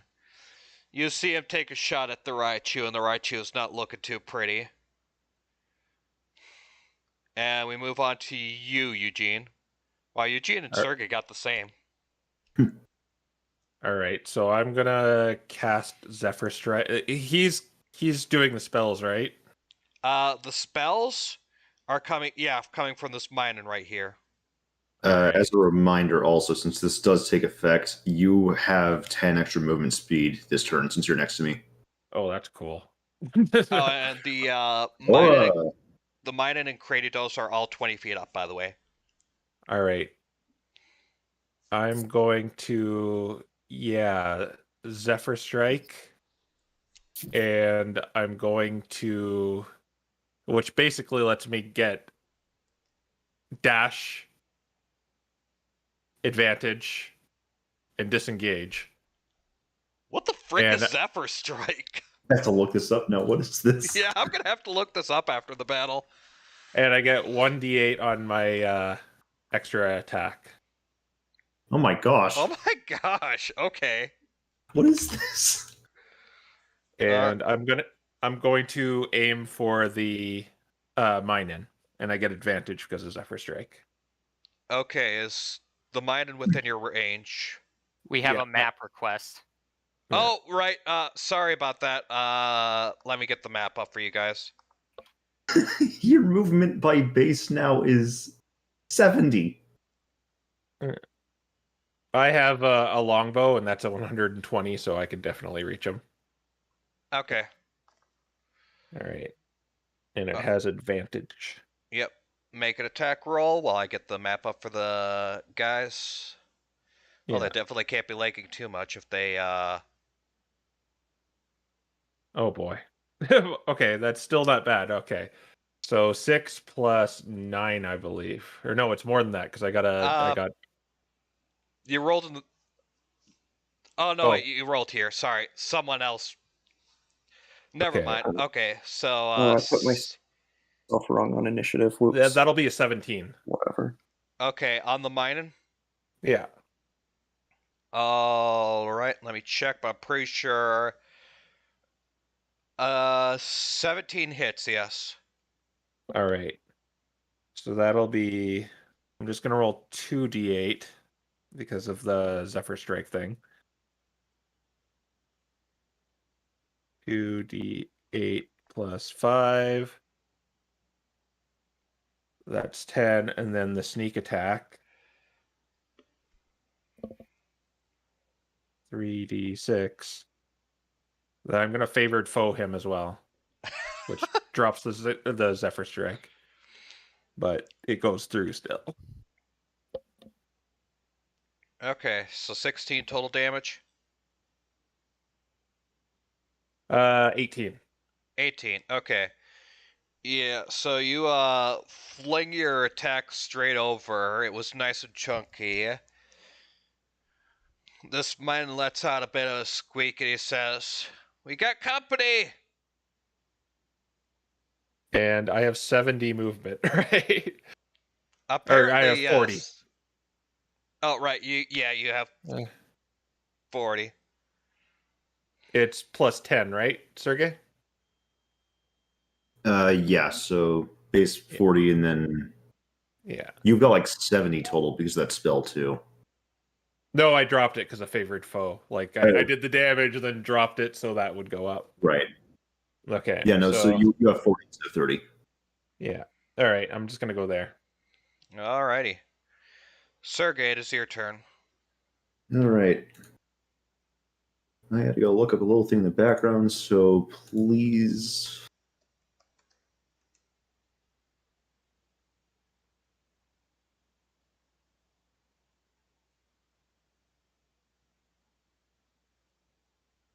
Crippled. Okay. Alright, I forgot he got this.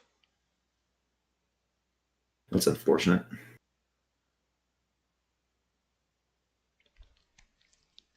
That's only like 18 feet up. The problem is you said that the Yeah, the Pokemon on the hill are 20 feet up. dang. Yeah, I was thinking about using like that cloud robe to be able to make the jump up there, but I don't know if I can actually make that quite. You can use the jump spell with that, and I believe the jump spell combined with your strength could easily make you able to go up there. I would Is it- advise against it either way. Jump up next to a ring. What are you talking about? I You have could. plans. Oh. Hmm? Apparently, Reniel has plans. Okay.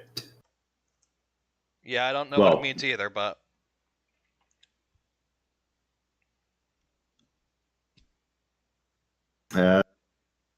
Fine then, I guess.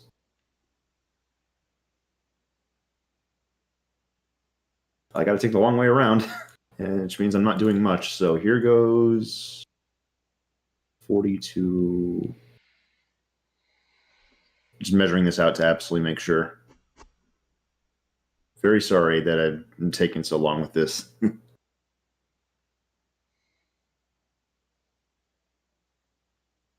Okay, so I can make this by dash. 40.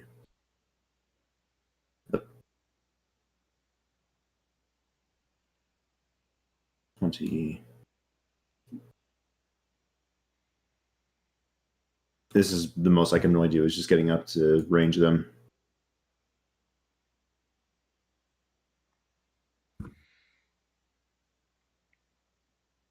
And that'll be it. Okay. Harold.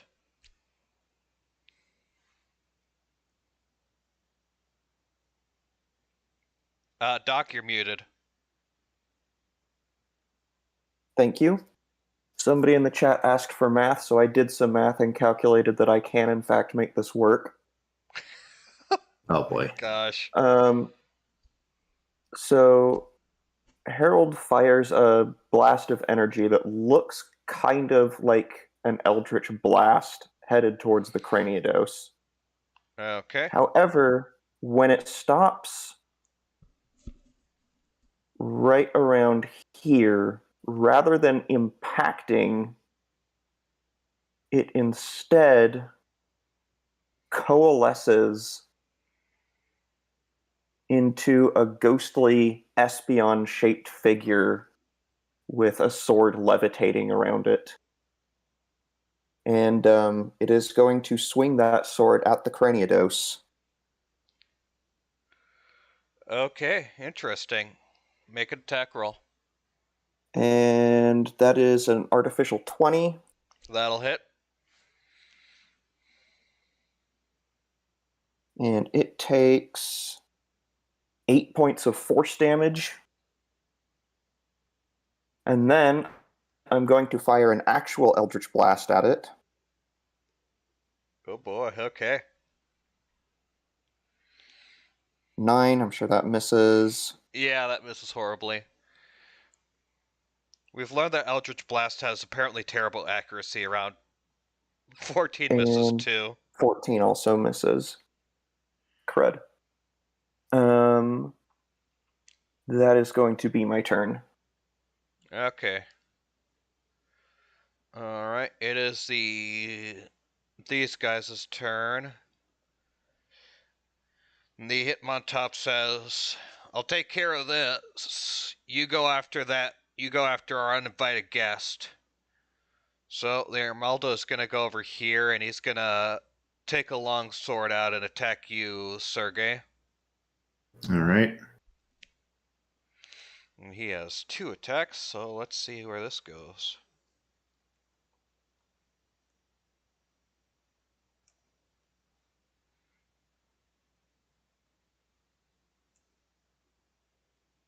Oh, whoops.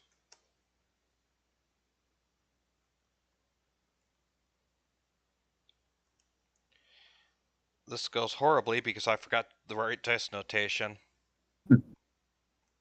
Don't you love having 3 different dice spots and all of them use different commands? Yes.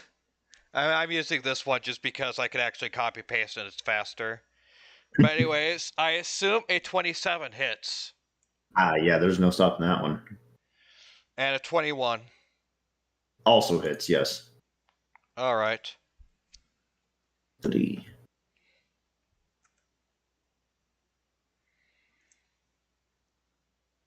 Sergey, you take 16 slashing damage as this Armaldo goes at you. Right.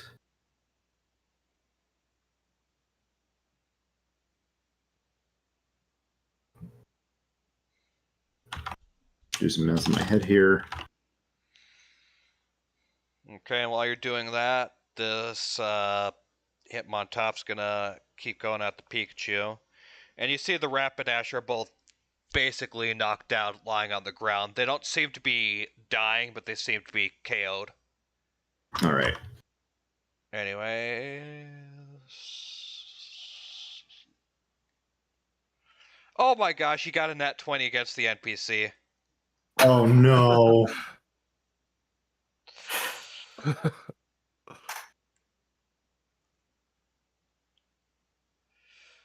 I do it? Do I spend the luck points to save the NPC? Probably not. Okay, surprisingly, that did less damage than I was expecting.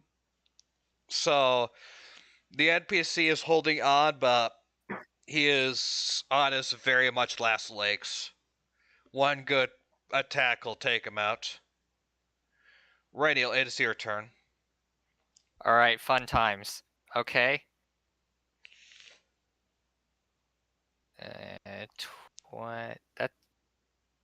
a 20-foot radius. Okay. Okay, we've got that thing, and Rainiel's casting Storm Sphere. And the You want this guy? Cranidos is now taking 2d6 bludgeoning damage. Oh wait, I think it's got to make a strength saving throw. Yeah, make a strength saving throw. Okay. Alright. Let's see, what does he have in these? He has that in these. He failed. Okay. You want this guy instead? 5 bludgeoning damage, and then Alright, that thing is the thing that exists. okay, and he's going to zap that Cranidos with the bonus action. Our d20 plus modifier. Is that 9? Does a 23 hit? Yes, I'm gonna fish for the crit. of course. No crit. But that is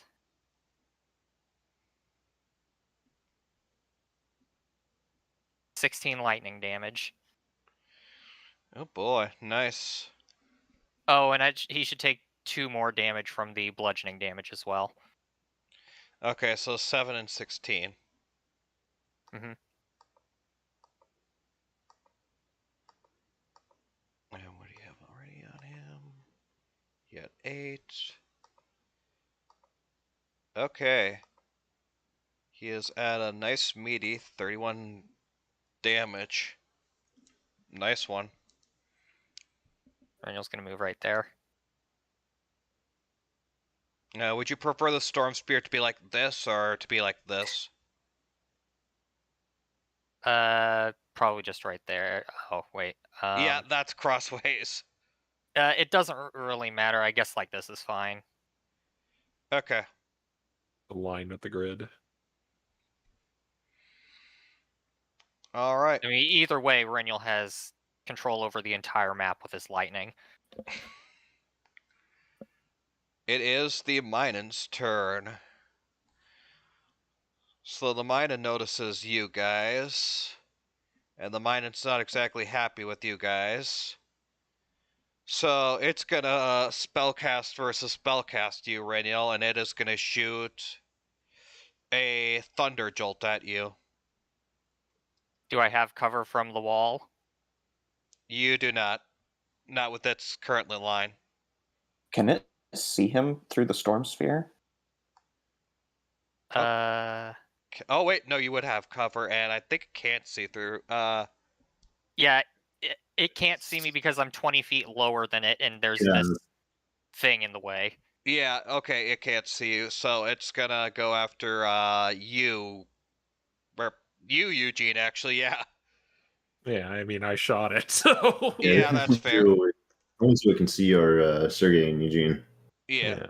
Okay, Eugene. So it got a 17. That is... I think it's a hit. No, it's not. I have an 18. Hey, Okay, so yeah, it sends this jolt of electricity on you, and you manage to dodge it. Move all Pokemon now. Let's dodge it. And that is its turn. It's the Raichu's turn. It's gonna try and put up a resistance against this Hitmontop. But it doesn't look like it's too much of a fighter. Yeah, it tries to punch against this Hitmontop, but the Hitmontop just easily parries its blow. And that is its turn. So we move back to the Cranidos. So let's see.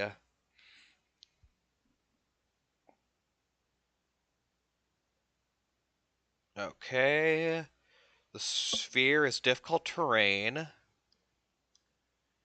So it is gonna try and it is gonna want to try and get out of this.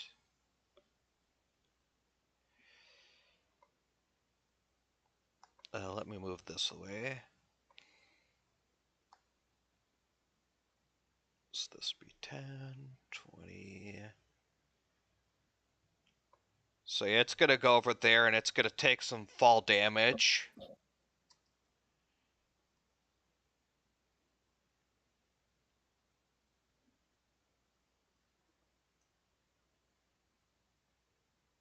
And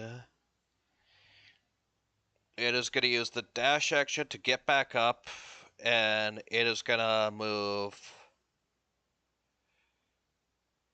over here, and that'll be the Cranidos' turn.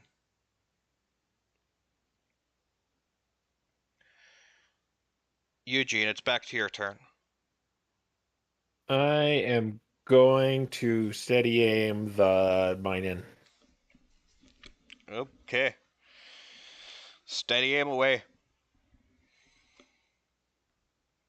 Pretty much plus 10 to these two rolls. So 25. That, yeah, 25 hits. And you can't do anything fancy against that, so... Yeah. 12 damage for the attack. Okay. D6. 8, so 20, and then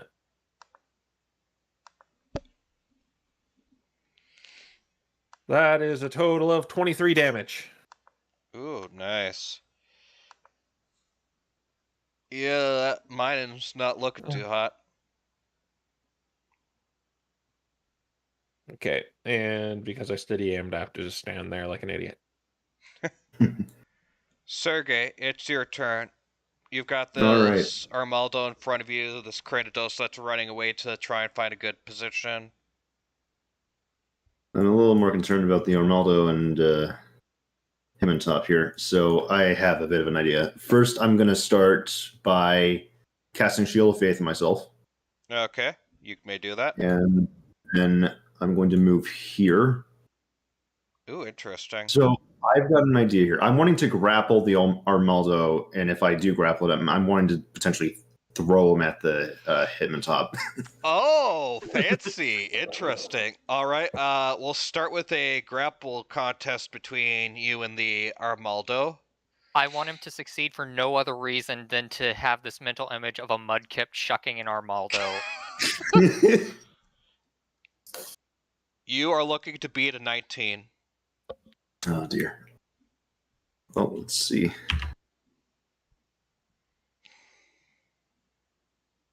It's athletics, so... Come on.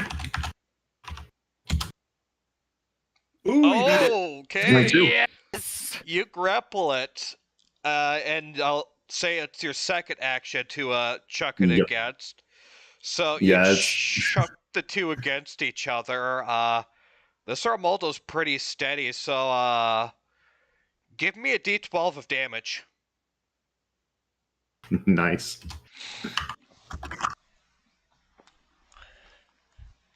Oh my gosh, Max! Yes! Does he get strength modifier too? Sure, I'll let you add strength modifier to that just because That's I'm plus 3. impressed. Okay, so that's 15 total damage Oh, wait, to both no. these. No, that's not proficiency. I'm not proficient in throwing people. Just strength. Plus 3. Okay. Yeah, so that's 15 damage to both of these guys. As you chuck this Armaldo at this hip on top. This is amazing. Absolute props for this. I saw the opportunity, was like, wait a minute. They're both harassing this Raichu. Let's just stop this route, right? Well, you've certainly got both their attention now. Is there anything else you want to do? I don't really have anything. Oh my gosh, Quill, I hate that. Oh my gosh. Well, he's ruined it. I'm not saying anything now. Alright, Harold, it's your turn. The storm sphere is unfortunately in a bit of an awkward position for you. Not really, because the storm sphere is 20 feet up. Everything on the map is Oh. safe except for up here. Oh, It doesn't right. obstruct vision either, as far as I can tell, so it's really does not not. going to hurt me. Okay, yeah, never mind. Um,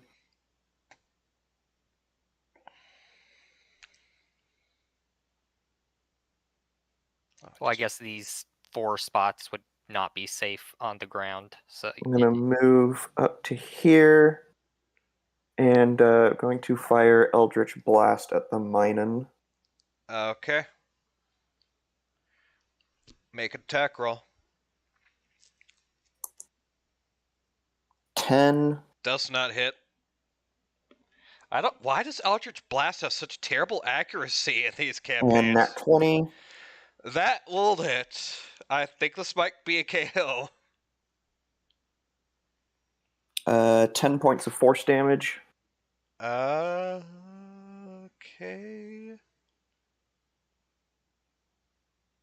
Yeah. That does it. You send the Eldritch Blast straight to it, and the Minun goes down. Good. No Alright. more spells. Bonus action. I am going to have the Espeon move to here.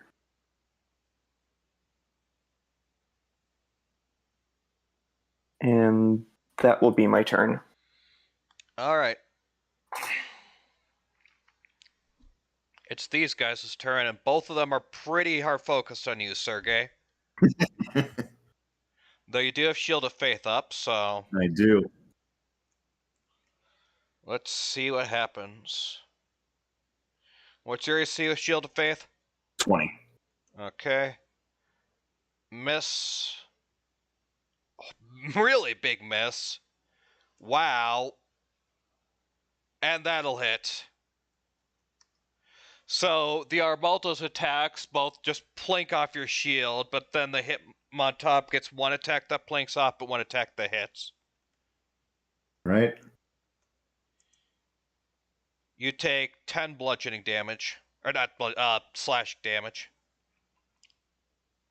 Right, at that point, it's just anything above 10 is what I have to worry about con, but hey. I'm just going to reflect that since I'm up here. So, spend my Okay. reaction. Alright, that lowers that down to 5, I believe. Yep. Basically, you have your own version of Uncanny Dodge, almost. Alright. Only on melees. Yep. Yeah, only on melee attacks. But alright, you get hit, but you manage to use Reflect to decrease the damage. And now to roll for con. Yeah, roll a concentration check. It's only a D10, and you've got your paladin stuff. Mm-hmm. Or it's a DC 10, not a D10.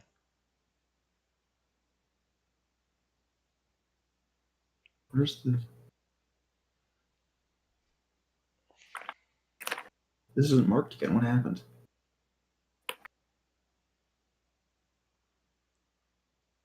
Hold that. Once again, I have a improperly ported information in my sheet, so I gotta figure all that out. Ugh. Yeah. That saving throw should be a 6, not a 3, and then I add on my charisma mod, so it's +8. No, your chance of failing it are almost non-existent. Yeah, that's good. You're still concentrating on Shield of Faith. Mhm. And I realized even if I rolled a 1, I could have just spent a luck point. Alright. Reniel, it is your turn. Okay. Gonna move right here and hopefully give the Cranidos a bad time. Okay. Firebolt. 17. Let's see. 17 hits. Yep. Okay. I'm gonna roll the lightning bolt as well. 12. That does not hit. Okay, but we've still got 2d10 plus 2 coming his way. 16 fire damage. All right. Then Renniel's gonna duck back there.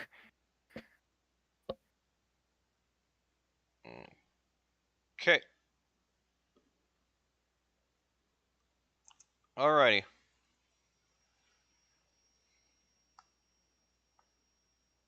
Then we move on to the Dead Minot's turn.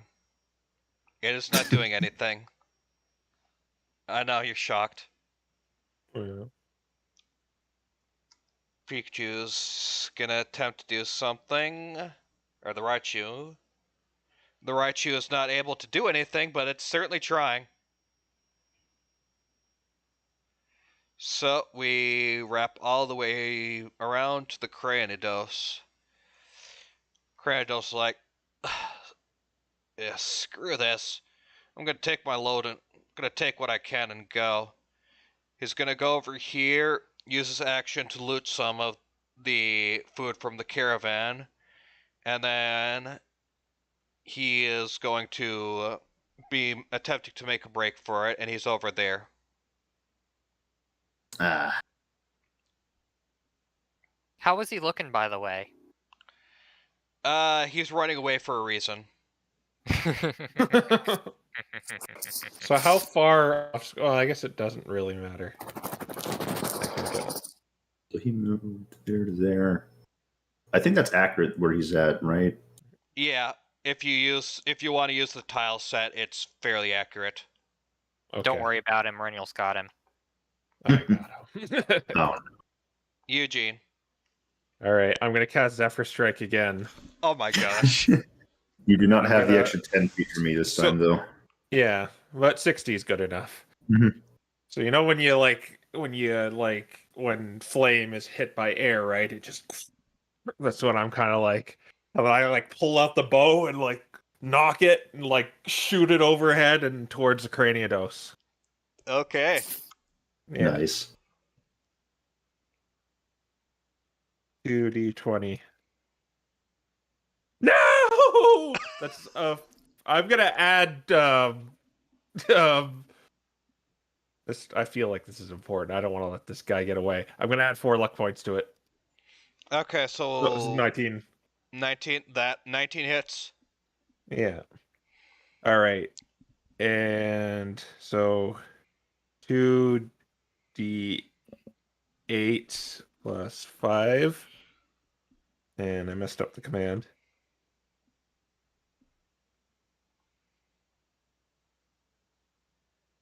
That's 13. And I'm going to favor Photom at the end of this, too.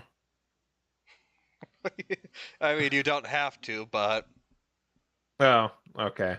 yeah, that much itself, even before you make the Yeah. other stuff, that much itself is enough. Yeah, he despite attempting to run away, he falls down and his sack of loot falls with him. Okay. Yeah, that's my turn. Okay, Sergey, it's your turn. Alrighty. Well, since that's dealt with, I don't have to worry about that anymore. So it is time to start beating these two. You know the whole song and dance. Here come all the rolls. Yep. This first one's attacking the Armaldo. Okay. 220 plus. Yeah, doing that. Yep. 14. That does not hit.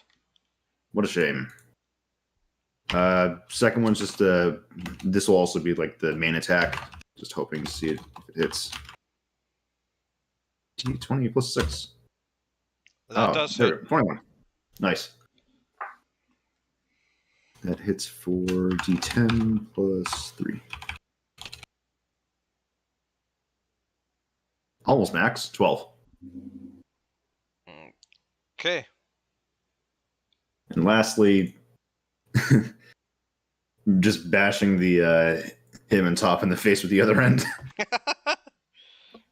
All right. Hopefully. Oh my No. gosh. That doesn't hit. Dang it. I'll just stay right here then. Okay. Oh wait, I just realized. No, that doesn't fire. Never mind.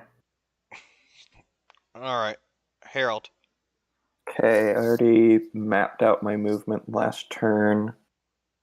Doing a little zigzagging, I can land right here. I'm going to just point at the Armaldo, and might as well drop this right. It's Koritha is going to move to right here, descend a little bit, and swing at the Armaldo. Okay. Swing away. No ice. There is no flanking here. Yeah, I was like, what about if that had applied? I would have had advantage. 25. Nope. That'll definitely hit. That's going to be 9 points of force damage. Okay. And then as an action, I am going to pull out the Pipes of Haunting, and I am going to play them. Ooh. So I need all Boy. creatures within 30 feet to make a wisdom saving throw. However, Sergey, Eugene, and the Raichu automatically succeed. Oh. Okay. Wisdom saving throw. Fun. Okay. Imagine that. Sounds like the Azure flute.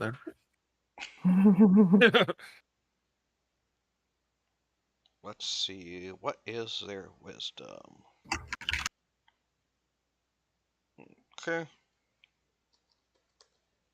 The Armaldo failed horribly. Okay. The Hitmontop also failed. All right, they are both frightened. They can repeat the saving throw at the end of their turn to try to end the effect. It's just the normal frightened. They don't run away or anything, right? They are not compelled to run, no. Okay. That is going to be my turn. Okay. So, seeing their two teammates going down, seeing that the chips are down, they've got all this stuff happening, those two look at each other and they say, take what loot we can, split off. They can't get both of us if we both run. The Armaldo is going to go over here, so make an Oppie, and I don't know if Kortha can also make an Oppie or not. She cannot. Okay, so Sergey, make an Oppie. Drat. 6. Ah, so close. That 25. that still hits. You know what? I can do this whenever. I'm gonna smite. Okay. Sure, it is not any of the specific things that your smite is increased on, but a smite is still smite. Mm-hmm. So 10 damage there, and then the smite.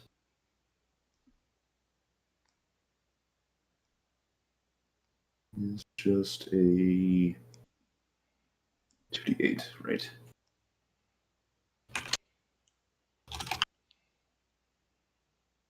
Yep. Nice. 12. Okay, 23 damage total. nice.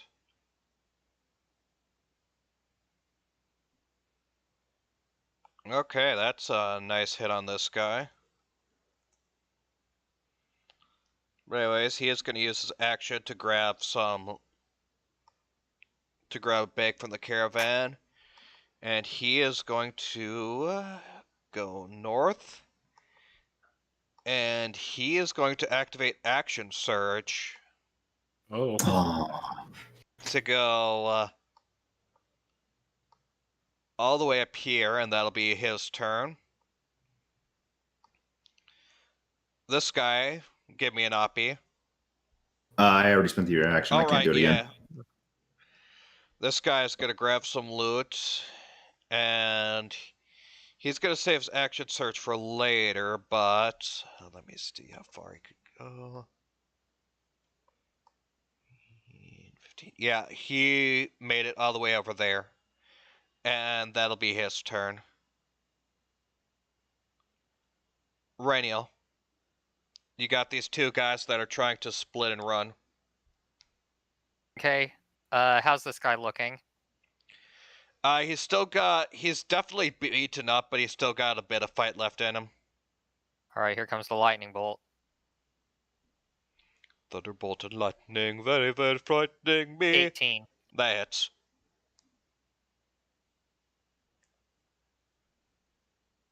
$16 lightning damage again. Okay. Still up? Let me check. I haven't calculated yet. 16? Yep. He is still up. Still look like he's got a bit in him? He's definitely getting near his last legs. All right, well, he's got a row of stars coming his way. Oh gosh. Plus 7 plus 2. Okay, I'm gonna say half of this damage goes to him and half of this damage goes to the other guy. Okay. Because this looks like it's gonna be a lot of damage. 32 force damage.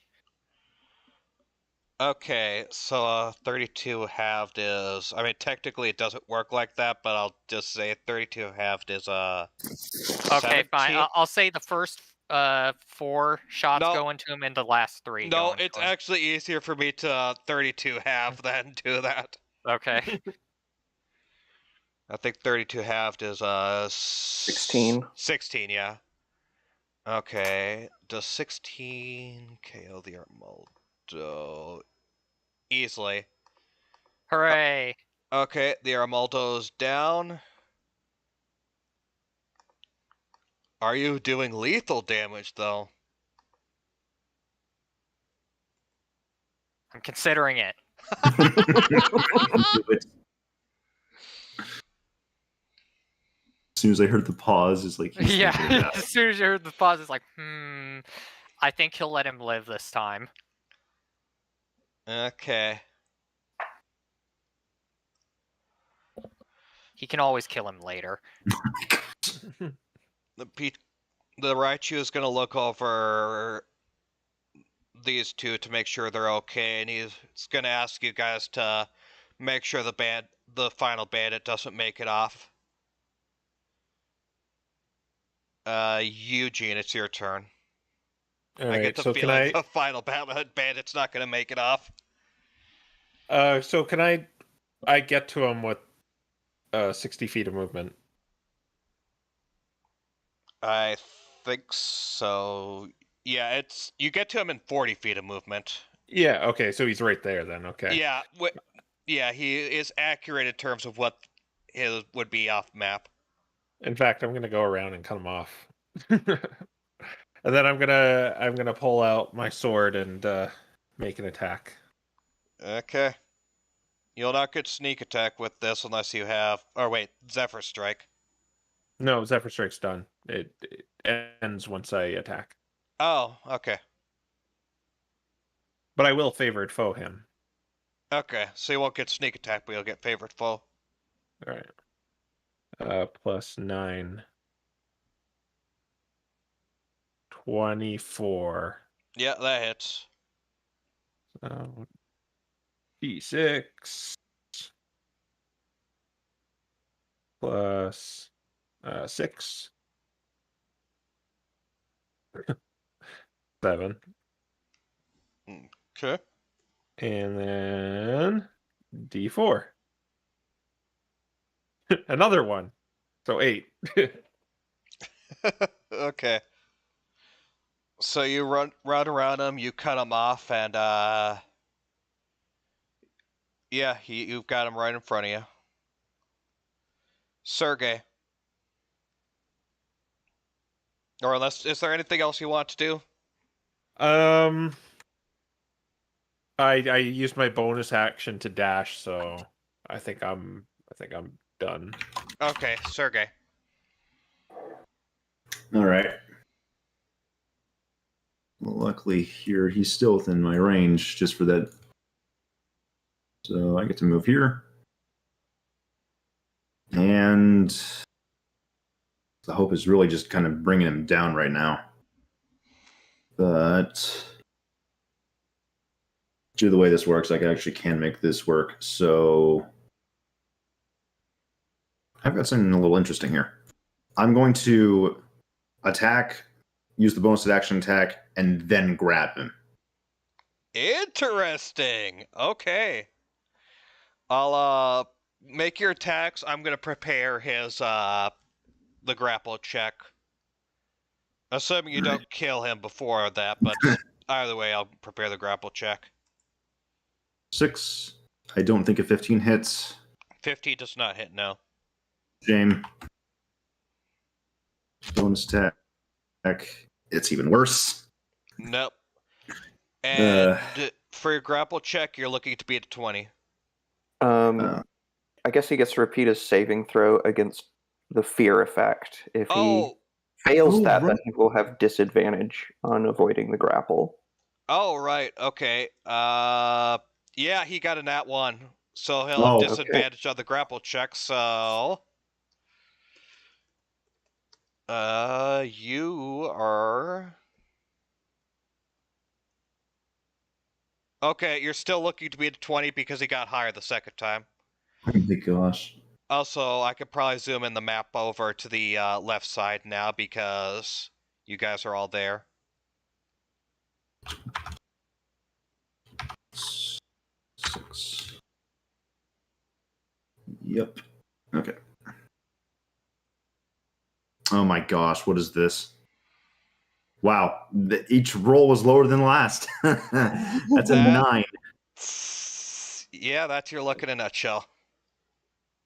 Well, I've been rolling with advantage and getting garbage too, so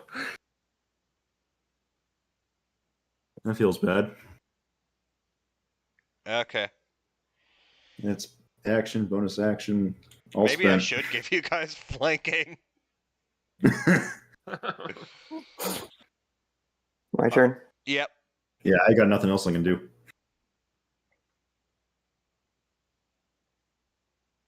Alright, Koritha can't make it to him, so I'm going to go ahead and just to try to make sure he goes down, I'm going to go ahead and place Hexblade's Curse on him. Ooh, boy. Okay. And we're going to fire a couple of Eldritch Blasts. Fire away.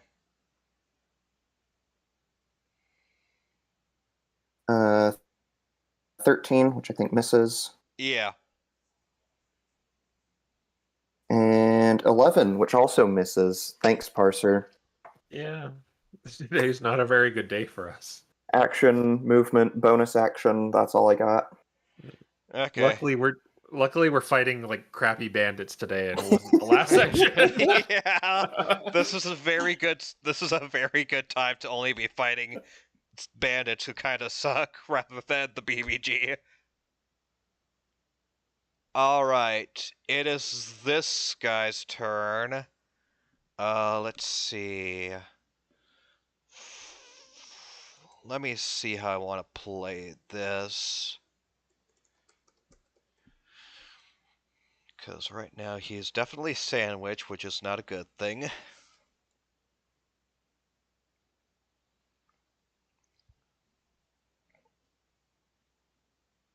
But I think the way this works is...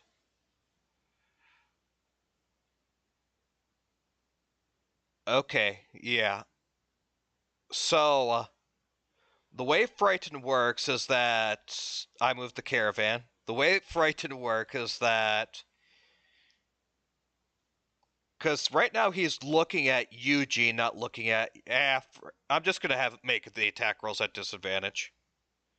He's gonna try and attack you, Eugene, to escape, so he's gonna be at disadvantage.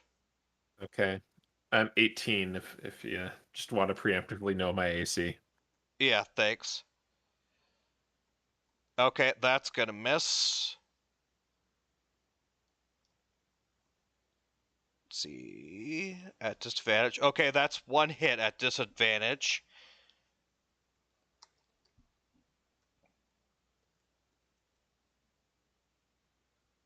Eugene, you take 13 damage. Okay. And he is gonna action search. Just gonna do it again. That's a miss. And that's a miss. Okay, so he swipes at you twice, managing to get one hit despite the fear, but then his action search second two swipes sorta failed badly. And realizing that the chips are really starting to get down, he's not even going to worry about the Oppie, and he's still going to try and run. So Okay. both of you make Oppies against him. Oh, and I get sneak attack if I hit. Yeah.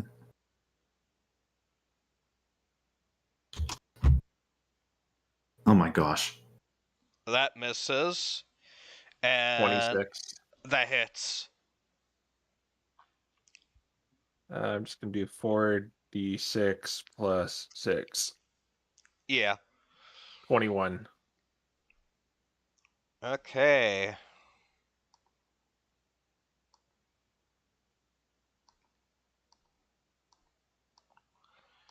Okay, that is a good... Oh, you got the big 6-0. And he can repeat his save because it is the end of his turn, and I'm actually remembering that now.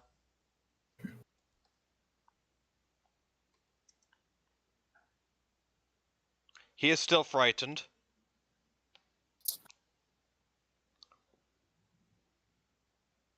So we move on to Reniel. Fireball. Wait, Fireball? Fireball. Yum! Oh my gosh. Reniel has no chill. It's the lowest damaging spell slot that he has. Wait a minute. Lowest. Yes. When Fireball is your weakest attack. Alright, Dex saving throw. Yeah, I'm already on it. I believe 18 passes.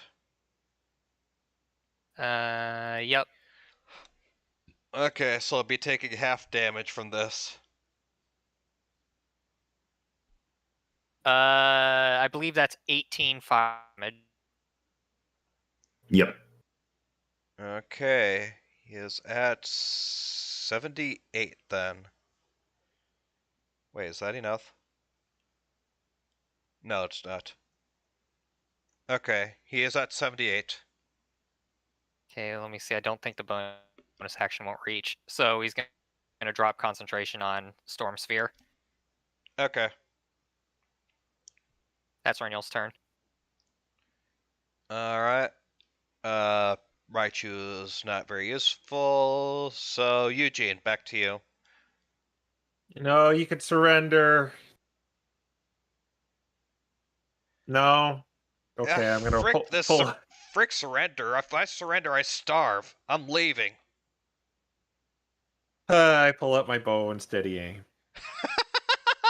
Eugene's just so done with this.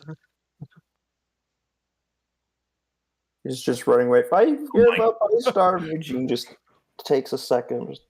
Yeah. Yep, that'll hit. Annoyedly just pulls the bow up and draws it. Roll damage, roll sneak attack. This will probably be a KO.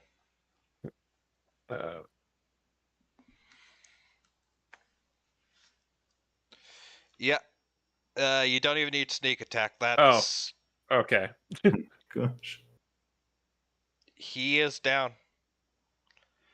The bandits are taken care of, and you are out of combat. Okay. All right. Just Yu-Gi-Oh-ing, it would have been 25 points of damage.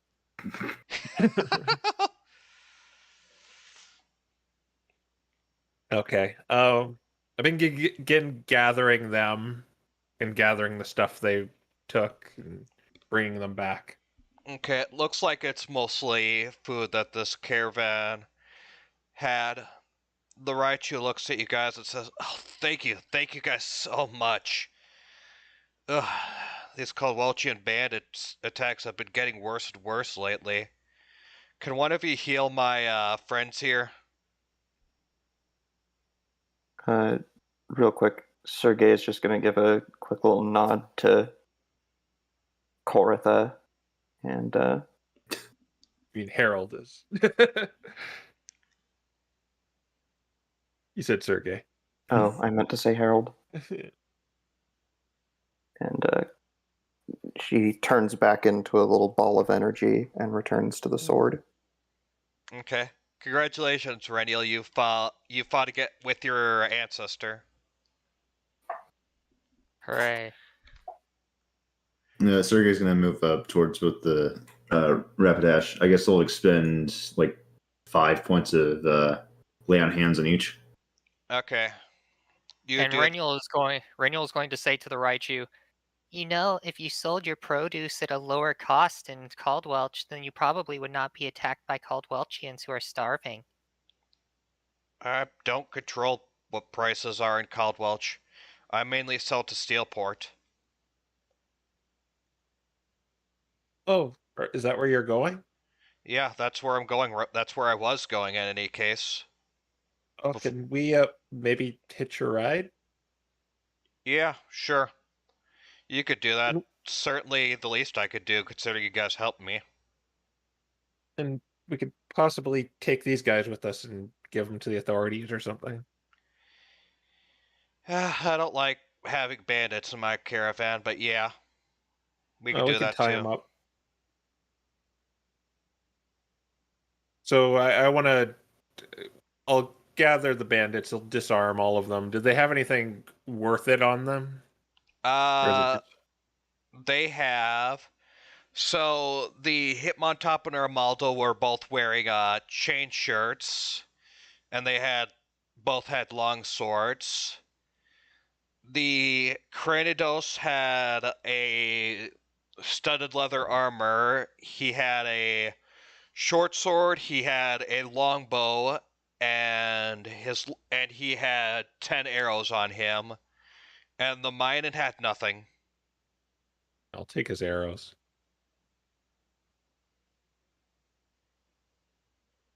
Okay. Yeah, but I'll actually give it to the merchant, so you could possibly sell these. Yeah. I know you're probably into food, but Yeah, I mainly sell produce for my farms, but suppose I could pass these weapons off to merchants. Maybe I should consider buying some guards. yeah, well, you could at least arm them with these, I guess. Yeah, fair enough. Anyways, one caravan ride coming up. So you all get into the caravan, and with that, you actually make it to Steelport a lot faster than you otherwise would, as you reach Steelport by late afternoon. All right. Is there some place we could just give the bandits away to authorities or something? Yeah, you're familiar, actually. So, Eugene, you've seen Steelport a number of times, so this isn't the first time you've been here. It's got that sort of, you smell the sea breeze from the ocean. You see it's mostly, the houses of the town are mostly made of metal, and as you reach there, you also see a lot of traders, a lot of sellers. You know that Steelport is a place where a lot of gold passes through. Mainly food, but also weaponry from the mines also passes through Steelport. And you know exactly where the guards are stationed, so you can take these bandits to there easily. All right. Yeah, I kind of want to get them off our hands because they've probably been complaining too the whole way. And Actually, let me roll to see how long they would have been knocked out. Actually, they're still knocked out. okay, so yeah. Oh, good. So Reniel doesn't have to threaten them to be quiet. All right. Yeah, we'll take them to the authorities. Okay. So, yeah. You walk over a bit inwards, and as you're walking in, give me a perception check, everyone.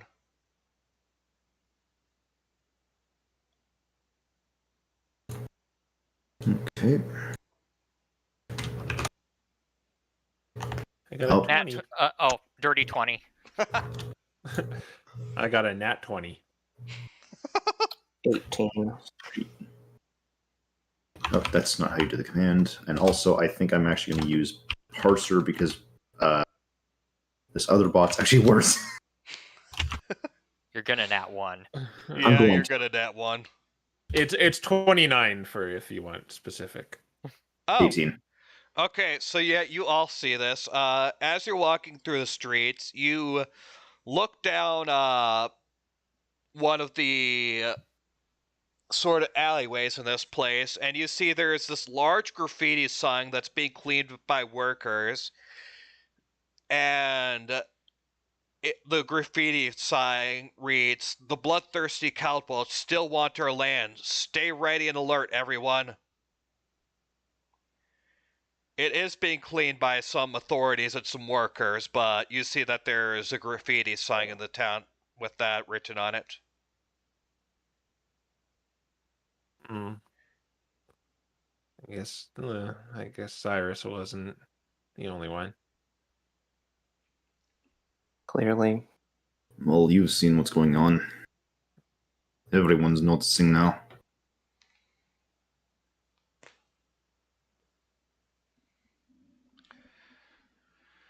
But anyways, you continue on until you reach the main guard station, where you see a Diggersby guardsman leading them. He looks over to you and then knocked out Pokemon, and he's like, "What the? What's And going on?" They were harassing a merchant, a Raichu. Was Carter beset by bandits again? Mm-hmm. We took him out. Oh, are you guys... He looks over you inquisitively. Are you guys from the Freelance Guild? Harold flashes his badge. Reniel As do also I. does. Oh, I see. He calls a couple of us men to take them, but as he looks over you guys, he says, "Does one of you happen to have the name of Sergey?" That would be me, yes? "Oh, finally you're here. Okay, I have orders to take you to our mayor. You and your friends." Well, this is sudden. And I did actually hear a few things about what's been going on here, but Yeah, follow didn't me. realize my presence was so needily requested. I don't know the details, but follow me if you would. And he begins leading you off. And what do we do about these guys? He's already set some guards, and they're busy taking them in. Okay. Right. So, you wouldn't happen to, give us a reward for cleaning that up, right? yeah, we'll get you a reward in just a second, but I got the thing I've been called to take you to is much more important. Yeah, of course.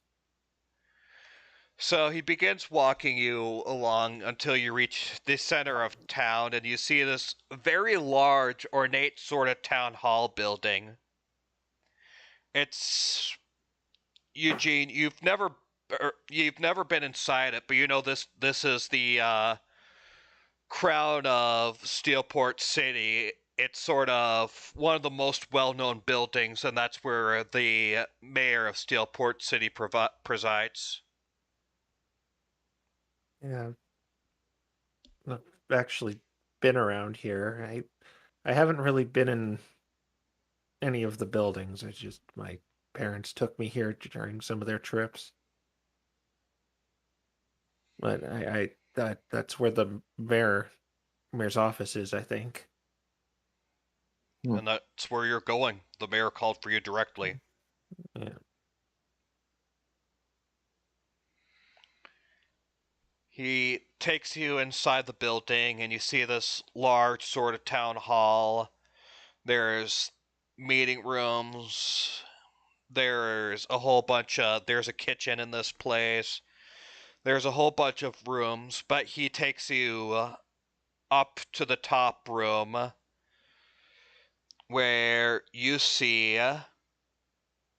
a door that says Mayor Estesis's office. I didn't know about that, did I? You did not. The Diggersby knocks on the door and he says, "Mayor, they're here." The door opens up and you see an Umbreon on the other side. She looks to you all and she says, "Ah, good, you're here, finally. Thornton's been telling me time and again that you'd be coming, but took you long enough to actually get in here. Come inside, we have business." Does it seem like this?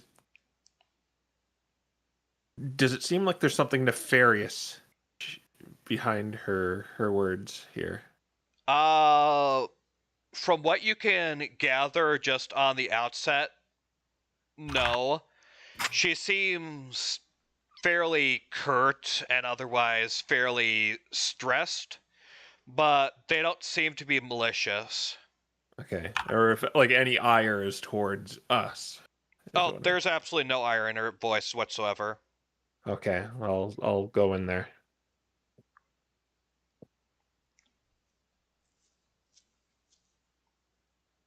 And the rest? Yes. Yeah. Yes. Okay, just making sure. So you're escorted to this very large, pristine office. And as you're in, this Umbreon looks you up and down and she says, "I don't know why Thornton insists sending trainees to do this job, but whatever. You're here about these pirates, correct?" Yes. Harold nods. Good. The Continue. whole details, so. Good. It's about time. Those pirates have been a thorn in our side for way too long.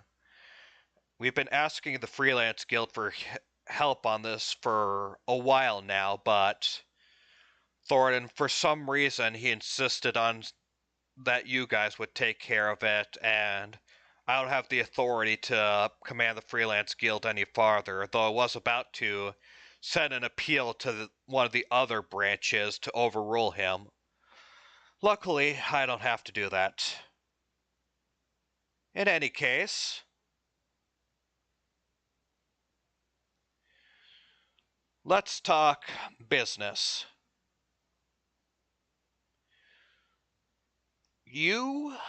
We are able to assist you in taking care of these pirates. They've been attacking our ships for a while, and we've been having difficulty contending with them. Their attacks are very calculated. They've been making sure to only attack those who they can get the highest bounty with the least amount of risk. We've sent crews to attempt to find them, but they've come under a large fog as they've been searching for the pirates, and those who survived the encounter tell us that the fog comes in and they're completely destroyed. We haven't been able to make heads or tails, and the fog is being produced at such far of a range that our mages can't use counterspell to spell magic to get rid of it. We Okay. do, at the very least, know about where they're basing it based on our travels and where their attacks are. We believe, and she opens up a map and shows you, we believe they are based somewhere around here in the sea.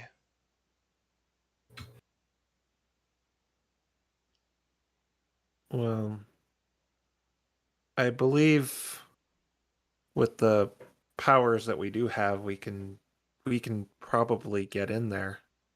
Otherwise, we'd be pretty useless if we didn't. Good. Then apparently Thornton actually sent the right crew.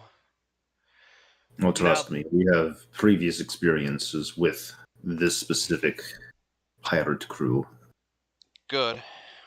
Anyways, we are preparing a ship as we speak. It will be ready in 2 days. However, we lack a crew. And while you four, I'm sure, are excellent in whatever fields you're assigned to, 4 people does not equal a crew. So I will need you to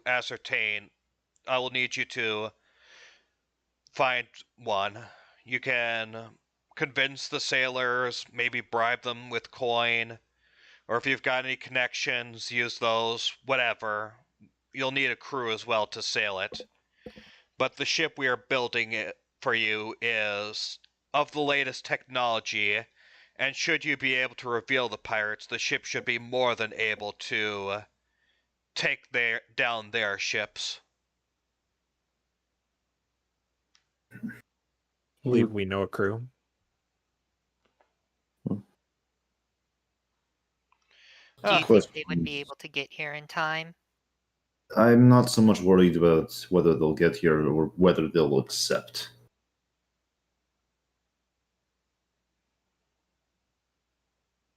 I'm not certain they'll be up for running headfirst into danger. But I could always ask. That's what I expect you to do. In any case, it's not just only their ships that are out there. They're apparently basing themselves on some island out there as well, but the island itself is clouded in fog, as is everything else. They are likely out there because some sort of something, we don't know exactly what, but there's rumors of something called the Leviathan's treasure out there. And Sergei, as you hear this, you recognize this as something that your previous captain, Captain Eifried, was looking for. It's said to be a very powerful, very amazing treasure that the legendary Pokemon Kyogre of the Seas left behind back when the legend still lived among Lanwell.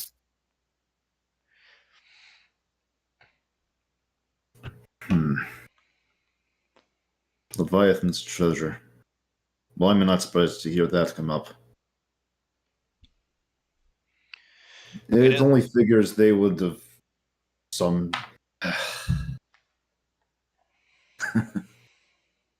This might end up being more complicated than I expected. Rengal is going to psionic cast detect thoughts on her. You do that, you get nothing. And Okay. I want to look to see if they're are we like allowed to walk around the room? She's there as well, but it doesn't look like she'd stop you. Yeah. I just want to keep an eye out for, I don't know, like something, a piece of paper, maybe a secret passage, something suspicious around the room, or something that links to the purge in any way. Roll investigation. All right. I'm probably just walking around kind of aloofly, just talking. My arms crossed. Okay. Yeah. 10. You get nothing. All right.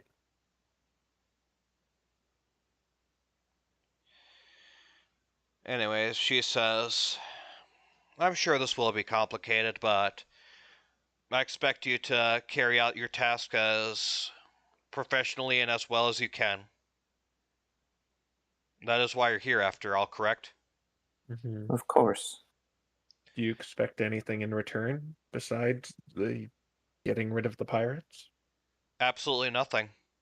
The pirates have been a thorn in our side. I want them gone. You may take whatever treasure they're hoarding. I should ask for it back. After all, most of their treasure is taken from us, but frankly, the pirates being gone will be worth twice as much as whatever treasure they're hoarding. Mm. You may keep everything that they have for yourself.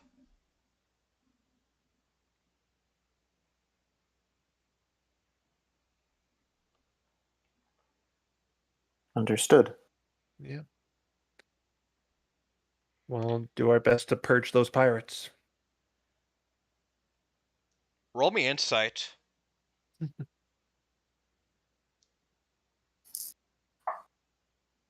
I had to. Sorry. I knew, yeah, I knew that was calculated. Roll me insight. Come on. 21. You notice at that phrasing, her brow sort of furls a bit. And while she tries not to put it on her face, it's clear that those words have meaning to her. Is there And something wrong? oh, nothing. In any case, you may all now. However, as she says that, you hear the door open up, and you see Aurora, the Glaceon, walk in. She seems not very happy, and she walks in and says, all right, Mother, I'm here. What do you want? Estesis says to her, ah, Aurora, you're back. Well, I was going to have you assist the Pokémon here as a special request from the Freelance Guild, but you have good timing. These Pokémon here are with your guild, correct? And you're with her? Harold nods. And Eugene thinks to himself, does everyone have a parent that's a megalomaniac?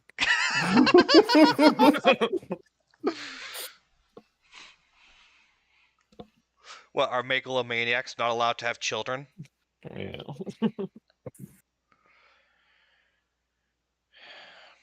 Aurora says, yeah, I guess we are.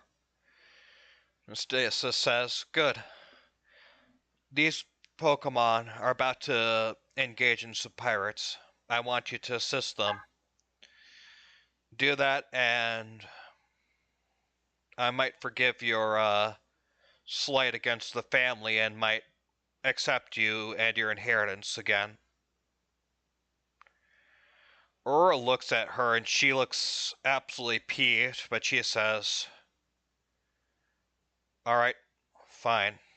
She looks to you guys and says, guess I'm helping you against pirates now or whatever. Yeah. We'll certainly be grateful to have it. Siri just kind of looks up to the side and just says nothing because it's family matters.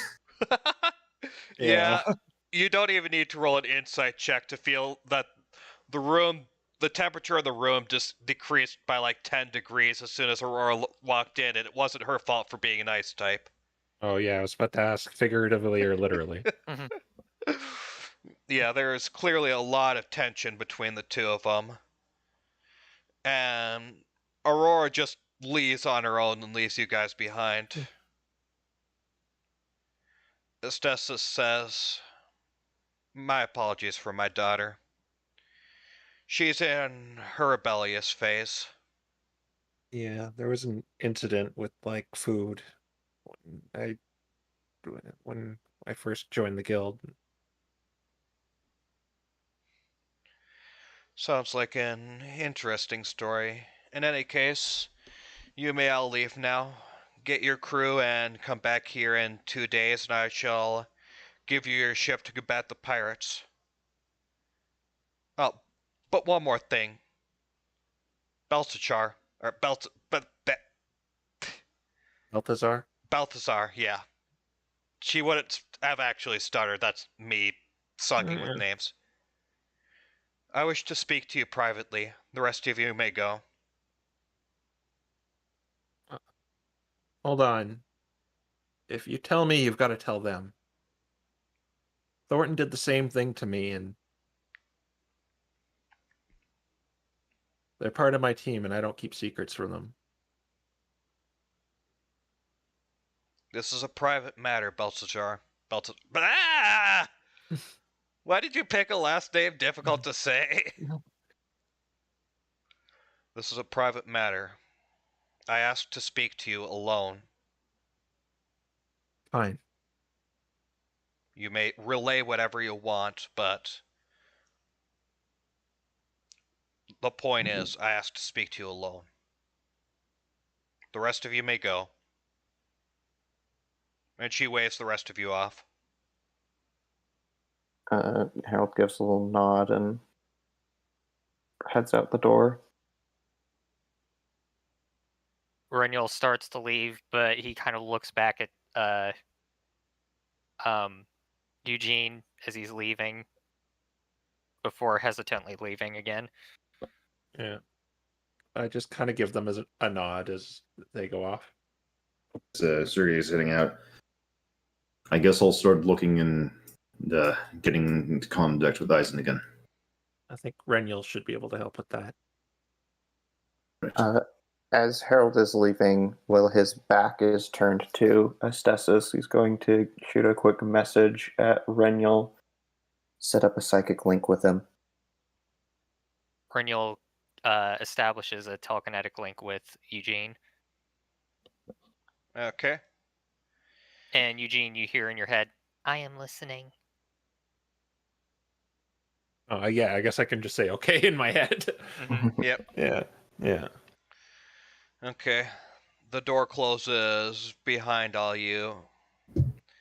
Estesis looks to you and she says, "Did your parents let you in?" Let you in on what? I'm not naive, Belshazzar. I know you chose that phrasing for a reason.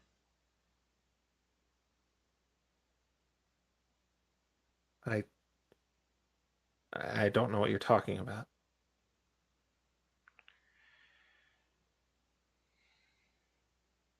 Did you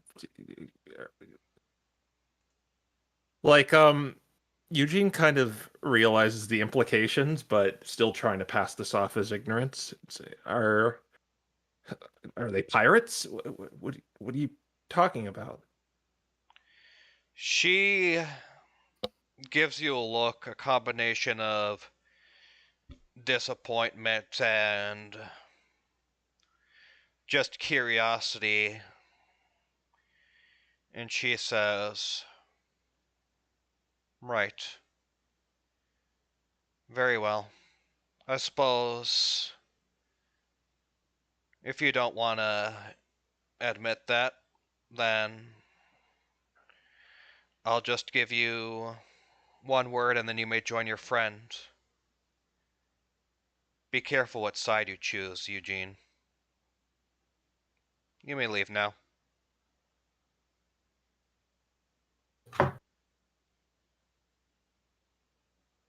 Eugene probably went in this confident, but is kind of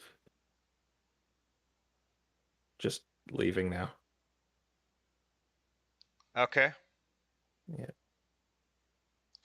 And with that, we will end it off.